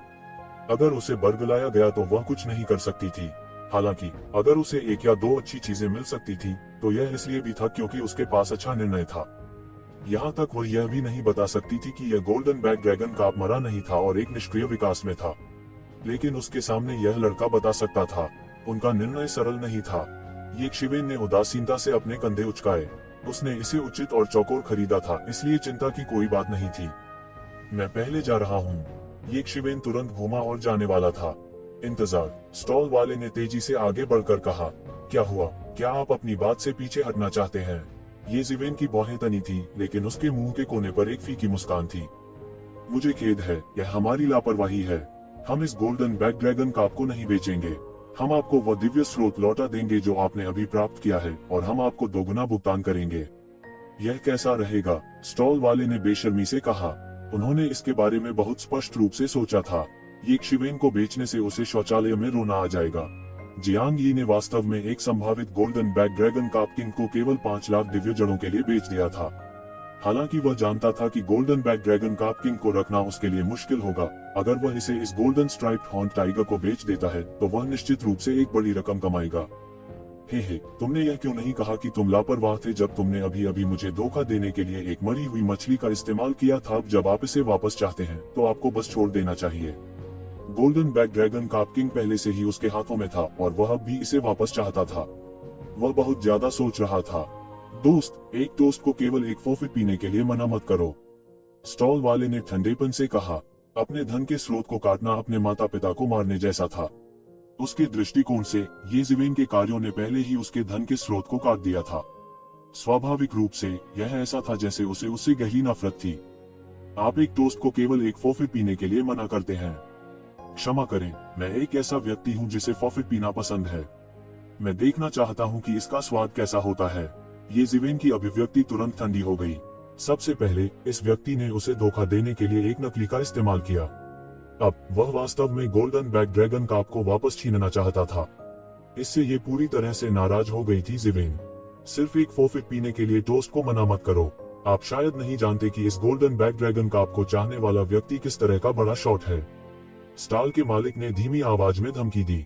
इससे कोई फर्क नहीं पड़ता कि यह कौन है। मैं केवल इतना जानता हूं कि मैंने पहले ही ईश्वर स्रोत का भुगतान कर दिया है। ये गोल्डन बैक ड्रैगन कार्प मेरा है, भले ही यह असली ड्रैगन या golden back dragon carp king में बदल जाए। यदि आप मुझसे कुछ छीनना चाहते हैं तो आपको विचार करना चाहिए कि क्या आपके पास इसका आनंद लेने के लिए जीवन है। ये जिवेन ने ठंडेपन से कहा। सभी में खलबली मच गई। यह एक और अधर्मी व्यक्ति था। वह स्पष्ट रूप से जानता था कि इस सुनहरी धारीदार सींग वाले बाघ के पीछे एक शक्तिशाली बड़ा शॉट था, लेकिन फिर भी उसने इतना अहंकारी होने का साहस किया। इसके अलावा उसके पीछे बड़े शॉट का उल्लेख नहीं है। यहाँ तक गोल्डन स्ट्राइप्ड हॉर्न टाइगर भी एक अत्यंत अत्याचारी कबीला था। उसी दायरे में यह प्रसिद्ध था, और यह एक युद्ध पालतू जानवर भी था जिसे बहुत से लोग वश में करना चाहते थे। बहुत से लोग थे जो ऐसा करना चाहते थे, लेकिन कुछ ही सफल हुए। उनमें से अधिकांश को गोल्डन स्ट्राइप्ड हॉर्न टाइगर ने एक काटने में निगल लिया था। इसने इस बाघ के पीछे भयानक बड़े शॉट को उजागर किया। उसके जैसे घमंडी बच्चे को और क्या कहना है। सुनहरी धारीदार सींग वाले बाघ ने ठंडेपन से कहा। उसने ये शिवेन की ओर ठंडेपन से देखा, जैसे वह किसी मरे हुए व्यक्ति को देख रहा हो। चूंकि आप गोल्डन बैक ड्रैगन कार्प को सौंपने के इच्छुक नहीं हैं, इसलिए मुझे असभ्य होने का दोष न दें। अधेड़ उम्र के स्टॉल मालिक के हाव भाव अचानक बदल गए। वो यक्षवेन के साथ उलझे रहना नहीं चाहता था। गर्जना के साथ वह आकाश में उड़ गया और तुरंत एक पौराणिक दानव की तरह एक हरे चेहरे वाले नुकीले मानव सदृश प्राणी में परिवर्तित हो गया। यह उनका असली शरीर था। पहले वह केवल एक मानव में परिवर्तित हुआ था। बूम! उसने तुरंत यक्षवेन को अपने पंजों से पकड़ लिया। उस भयानक पंजे ने अचानक यक्षवेन को घेर लिया। अरे सावधान रहना, हालांकि यह आदमी थोड़ा बेशर्म है, यह सेनेलुओ भूत जनजाति से है। लापरवाह मत बनो, जुयाने, जो उनके बगल में थे, ने कहा। वह इस स्टॉल के मालिक की पृष्ठभूमि के बारे में बहुत स्पष्ट थी। दांग, सभी ने केवल यही देखा कि यक्षवेन ने न तो चकमा दिया और न ही बच निकली। देखते ही देखते उसे पकड़ लिया गया। उन्होंने सोचा कि वे खून के फटने का दृश्य देखेंगे। उन्होंने सोचा कि उनके पास प्रतिक्रिया देने का बिल्कुल भी समय नहीं है। हालांकि जिस खूनी दृश्य की उन्होंने कल्पना की थी वह नहीं हुआ। इसके बजाय उन्होंने देखा कि सेनेलुओ भूत का पंजा सीधे येज़ेवेन के शरीर को पकड़ रहा है। सोने और लोहे के टकराने की आवाज आई, लेकिन येज़ेवेन का कुछ नहीं बिगाड़ सकी। इससे वह जरा सा भी हिल डुल नहीं पाता था। यह कैसे संभव है? सेनेलुओ घोस्ट पंजा अपने बचाव को भी नहीं तोड़ सकता। किसी ने चिल्लाकर उसकी आंखें खोलने की बहुत कोशिश की। यदि उन्होंने इसे अपनी आंखों से नहीं देखा होता तो वे लगभग यही सोचते कि उन्होंने इसे गलत देखा है। अधेड़ उम्र के स्टॉल के मालिक की नजर नहीं लग रही थी। वास्तव में वह अनंत क्षेत्र के अंतिम चरण में एक शक्तिशाली अस्तित्व था। मध्य और ऊपरी स्वर्ग में इस तरह की साधना कुछ भी नहीं हो सकती है, लेकिन निचले आकाश में ऐसी साधना को काफी अत्याचारी कहा जा सकता है। आखिरकार कई देवता ऐसे थे जिनके पास हर जगह केवल अमर क्षेत्र की खेती थी। यही कारण था कि अधेड़ उम्र का स्टॉल मालिक बिना किसी प्रतिशोध के मजबूती से खड़ा हो पाया। भले ही उसने नकली सामान बेचने के लिए लगातार सामने आने के बावजूद कभी अपना ठिकाना नहीं बदला। ऐसा इसलिए था क्योंकि जो लोग उसके खिलाफ जवाबी कार्रवाई करना चाहते थे वे उसे हरा नहीं सकते थे, और उनमें से कई मौके पर ही मारे गए थे। उसे केवल एक व्यक्ति से नुकसान उठाना पड़ा और वह था जुयान ए। उसने सोचा कि जुयान एक मूर्ख है जिसका आसानी से शोषण किया जा सकता है। किसने सोचा होगा कि वह भी उसके पक्ष में एक कांटा थी और उसे एक अच्छा सबक सिखाया। यदि यह इस तथ्य के लिए नहीं था कि इस व्यक्ति के पीछे एक समर्थक था तो वह जुयान र द्वारा मारा गया हो सकता था। लेकिन अब उसके हमले को यक्षवेन ने आसानी से रोक दिया था। नहीं, इसे ब्लॉक नहीं किया गया था। यह कहा जाना चाहिए कि यक्षवेन बिल्कुल नहीं हिली। उसने हमले को अपने शरीर पर गिरने दिया। उसकी भौतिक साधना एक अभूतपूर्व स्तर तक पहुंच चुकी थी और भविष्य में कोई भी उस तक पहुंचने में सक्षम नहीं होगा। यह कैसे संभव है? मेरे सेनेलुओ घोस्ट पंजा का जरा सा भी असर नहीं हुआ, अधेड़ स्टॉल के मालिक ने अविश्वास में कहा। यदि इसे केवल अवरुद्ध कर दिया जाता तो उसे आश्चर्य नहीं होता। हालांकि यक्षवेन नहीं हिला और उसे हमला करने दिया। वो यक्षवेन के साथ कुछ नहीं कर सका। यह बस एक बड़ी शर्म की बात थी। मैं इस पर विश्वास नहीं करता। तो क्या हुआ अगर आपका भौतिक शरीर अत्याचारी है? मुझे तुम्हारी आत्मा को तोड़ते हुए देखो। उसने एक जोर से गर्जना की और उसका भूतिया पंजा एक बार फिर से फैल गया। अचानक एक भारी आभा हवा में व्याप्त हो गई और आकाश में एक बड़े हाथ में बदल गया। यह एक छोटे पहाड़ की तरह था और यह यक्षवेन की ओर नीचे दब गया। इस हथेली पर हरे चेहरे और नुकीले चेहरे वाली एक बहुत शक्तिशाली आकृति भी थी। यह एक अद्वितीय भूत सम्राट था जो कभी स्वर्ग पर राज करता था। अब उसकी आकृति प्रकट हो गई थी और वह बहुत भयानक थी। यह भूतिया आभा सीधे येज़ेवेन के दिमाग में चली गई और जगह हर जगह बिखर गई। यह बहुत भयानक था और अनंत स्थान टुकड़ों में हिल गया था। हालांकि येज़ेवेन जरा भी नहीं हिली। इसके विपरीत वह अभी भी बहुत उदासीन दिख रहा था और उसमें पहले से जरा भी बदलाव नहीं था। केवल इस बार उन्होंने अंत में पलटवार किया। एक थंडर ड्रैगन उसके शरीर से बाहर कूद गया और तुरंत बड़ा और बड़ा हो गया। यह हवा के खिलाफ फैल गया और अपना खूनी मुंह खोल दिया और भूत सम्राट के बड़े हाथ को निगल लिया। गड़गड़ाहट, जैसा कि बड़ा हाथ निगल गया था, आकाश को भरने वाली भूताभा भी हवा में गिर गई और पूरी तरह से ढह गई। मिली हुई प्रेताभा अभी भी परेशानी पैदा करना चाहती थी, लेकिन वज्र की शक्ति से यह सब दब गया था। इस तरह की अनिष्ट शक्ति से निपटने के लिए वज्र की शक्ति लगभग आसान थी। इसने प्रेत आभा को रोक लिया और थोड़ी देर बाद उसमें विस्फोट हो गया। भूत का हाथ टूट गया था और अधेड़ उम्र के स्टॉल के मालिक ने मुंह से खून निकाल दिया। वह बार बार पीछे हट गया और वह इसे बिल्कुल नहीं रोक सका। उसकी आंखों में अतुलनीय खौफ था। वज्र की भयानक शक्ति सीधे उसके शरीर पर उछली और उसके शरीर की रक्षा करने वाली सारी प्रेत आभा ढह गई। वह कितना भी चकमा देना चाहता था वह बेकार था। एक सजा के रूप में मैं तुम्हारी मार्शल आर्ट को समाप्त कर दूंगा। चलो देखते हैं कि क्या तुम अभी भी घूम सकते हो और भविष्य में लोगों को धोखा दे सकते हो। येज़ेवेन ने ठंडेपन से कहा। एक तेज गति के साथ उसने एक कदम आगे बढ़ाया और तुरंत अधेड़ स्टॉल मालिक के सामने दौड़ा। वह अधेड़ उम्र के स्टॉल मालिक के सामने गया और एक मुक्का मारा। भयानक मुट्ठी की ऊर्जा शून्य में घुस गई, सीधे आकाश में चली गई और आकाश को तोड़ दिया।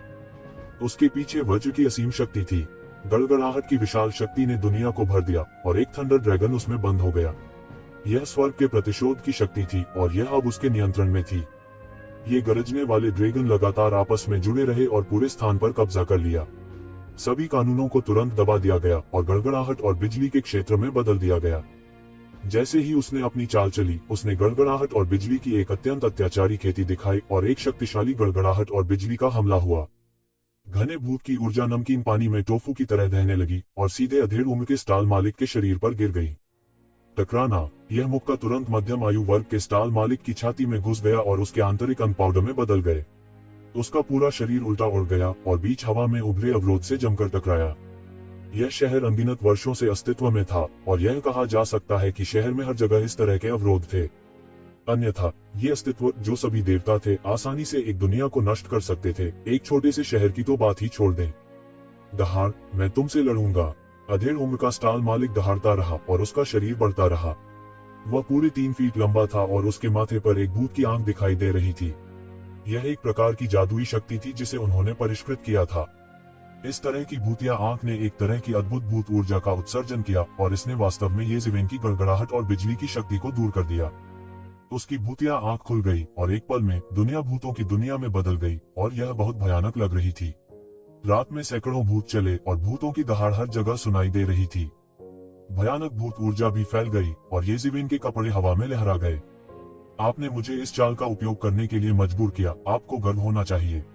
अधेड़ उम्र का स्टॉल मालिक दहाड़ा। उसने अपने शरीर पर लगी चोटों को जबरन दबा दिया और ये ज़मीन का मुक्का उसके शरीर में घुस गया था। अगर उसके पास ऐसा तुरुप का इक्का नहीं होता तो वो ये शिवेन के खिलाफ लड़ाई जारी रखने का आत्मविश्वास खो देता।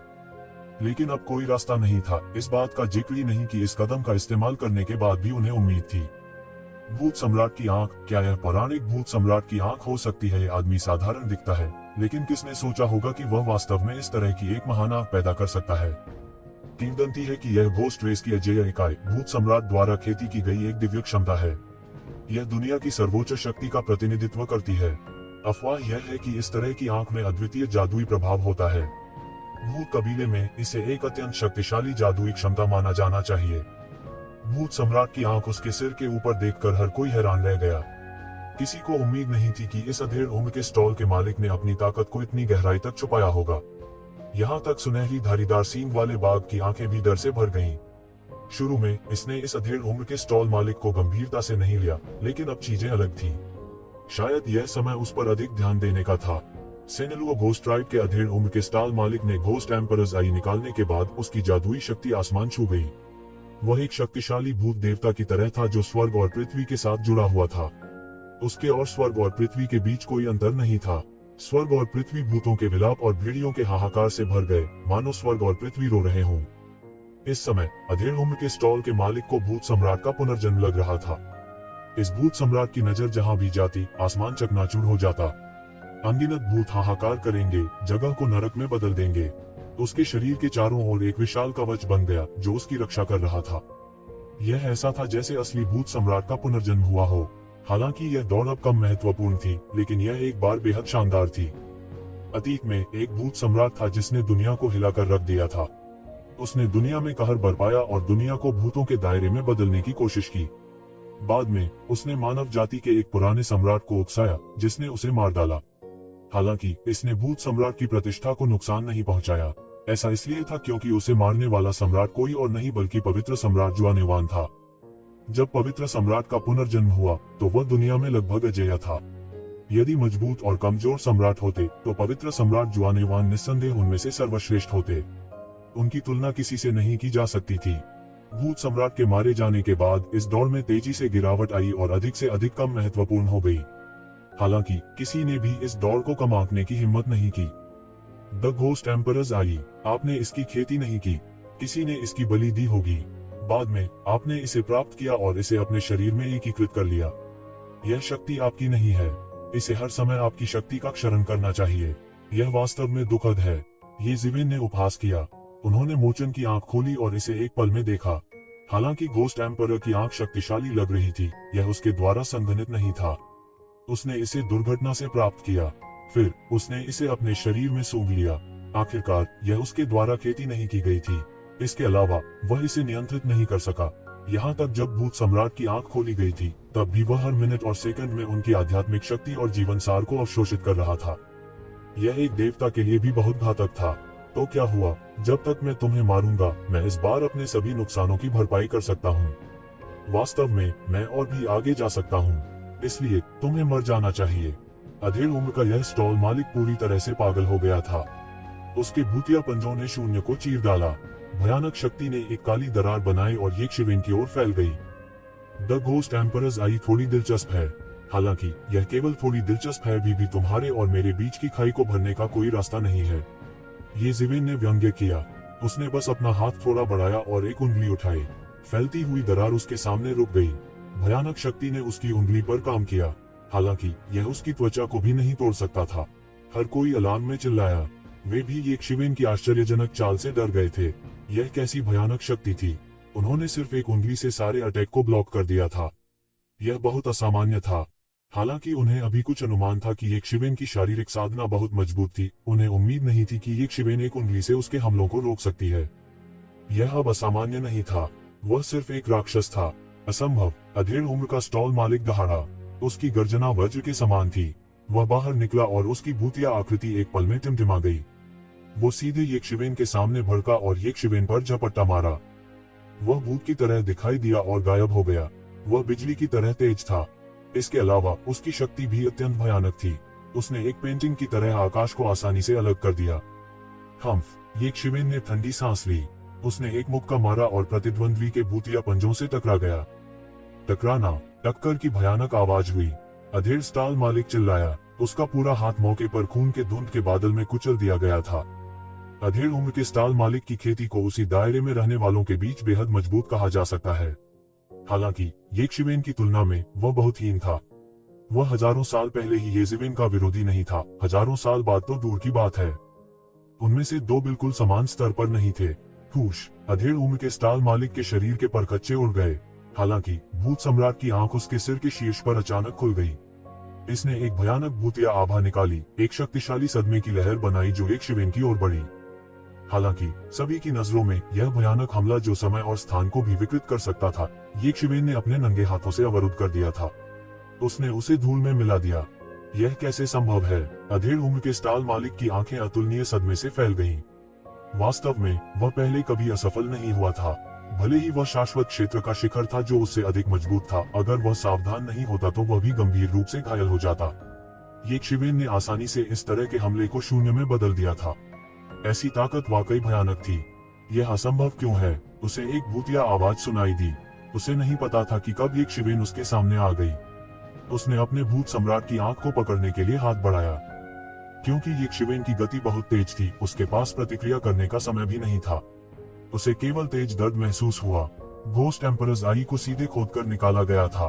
अचानक उसके माथे पर एक बड़ा खूनी छेद दिखाई दिया। आह, यह बहुत दर्द होता है। अधेड़ उम्र का स्टॉल मालिक बार बार चीखे बिना नहीं रह सका। घोस्ट एम्परर की आंख सीधे उसकी आत्मा से जुड़ी हुई थी। तो ज़िविन ने सीधे तौर पर अपनी आत्मा का एक बड़ा हिस्सा खोदा। यहाँ तक कि उसकी आत्मा का एक बड़ा हिस्सा एक भयानक शक्ति द्वारा खोदा गया था। वह दर्द के मारे जमीन पर लौट गया। आप पूरे दिन बाहरी लोगों को धोखा देते हैं और आप अभी भी अपने शब्दों पर वापस जाना चाहते हैं। मैंने मूल रूप से आपकी मार्शल आर्ट को खत्म करने की योजना बनाई थी, लेकिन अब मैं इस भूत सम्राट की आंख को मुआवजे के रूप में उपयोग करूंगा। यज़िविन ने भूत सम्राट की आंख को पकड़ते हुए कहा। हालांकि वह अधेड़ उम्र के स्टॉल के मालिक से बात कर रहा था, उसने देखा भी नहीं उसकी तरफ। दोनों पक्षों की शक्ति एक विशाल और एक चींटी की तरह थी। गैप बहुत बड़ा था, चाहकर भी असफल होना उसके लिए असंभव था। अभी वह घोस्ट एम्परर्स आई का अध्ययन करना चाहता था। हालांकि अतीत में पवित्र सम्राट द्वारा भूत सम्राट को पराजित किया गया था, यह एक तथ्य था कि वह सम्राट दायरे का एक अत्याचारी अस्तित्व था। घोस्ट एम्परर्स आई में कुछ तरकीबें थीं। यह भी कहा जा सकता है कि यह आसान नहीं था, लेकिन दुर्भाग्य से वह भी टूट गया। मूल मालिक के हारने के बाद इसे पीछे छोड़ दिया जाना चाहिए था। यह पूर्ण नहीं था, लेकिन फिर भी आंखों की जादुई शक्ति के रूप में यह आई ऑफ रिडेम्पशन की खेती के लिए भी बहुत सार्थक था। यह कैसे हो सकता है? सबकी आंखें फैल गईं। मरे हुए दायरे के अंतिम चरण में एक शक्तिशाली गुरु इस व्यक्ति के हाथों की कठपुतली की तरह था। सभी आक्रमणों को आसानी से नष्ट कर दिया गया। यदि उनका ऐसा कोई शत्रु होता तो यह केवल निराशाजनक होता। कई स्टॉल मालिक, जो मूल रूप से लोगों को धोखा देने की योजना बना रहे थे, इस समय लगभग बेहोश हो गए। अचानक उन्हें रुकने का मन हुआ। जल्दी या बाद में, यदि वे रात में बहुत अधिक चलते हैं तो उन्हें एक भूत का सामना करना पड़ेगा। जल्दी या बाद में, यदि वे बहुत अधिक बुरे काम करते हैं तो वे लोहे की थाली पर लात मारेंगे। यदि वे फिर से ऐसे व्यक्ति से मिले तो क्या वे दुखी नहीं होंगे? ज़ू यांग एर को भी उम्मीद नहीं थी कि येज़ेवेन के पास इतनी ताकत होगी। कोई आश्चर्य नहीं कि वह इतना निडर दिख रहा था। मुझे लगा कि वह निडर था क्योंकि वह नहीं जानता था। अब ऐसा लगता है कि उसके पास एक कार्ड है। सर, मुझे बचाओ, मुझे बचाओ। अधेड़ स्टॉल मालिक चिल्लाया और सुनहरी धारीदार सींग वाले बाघ से मदद मांगी।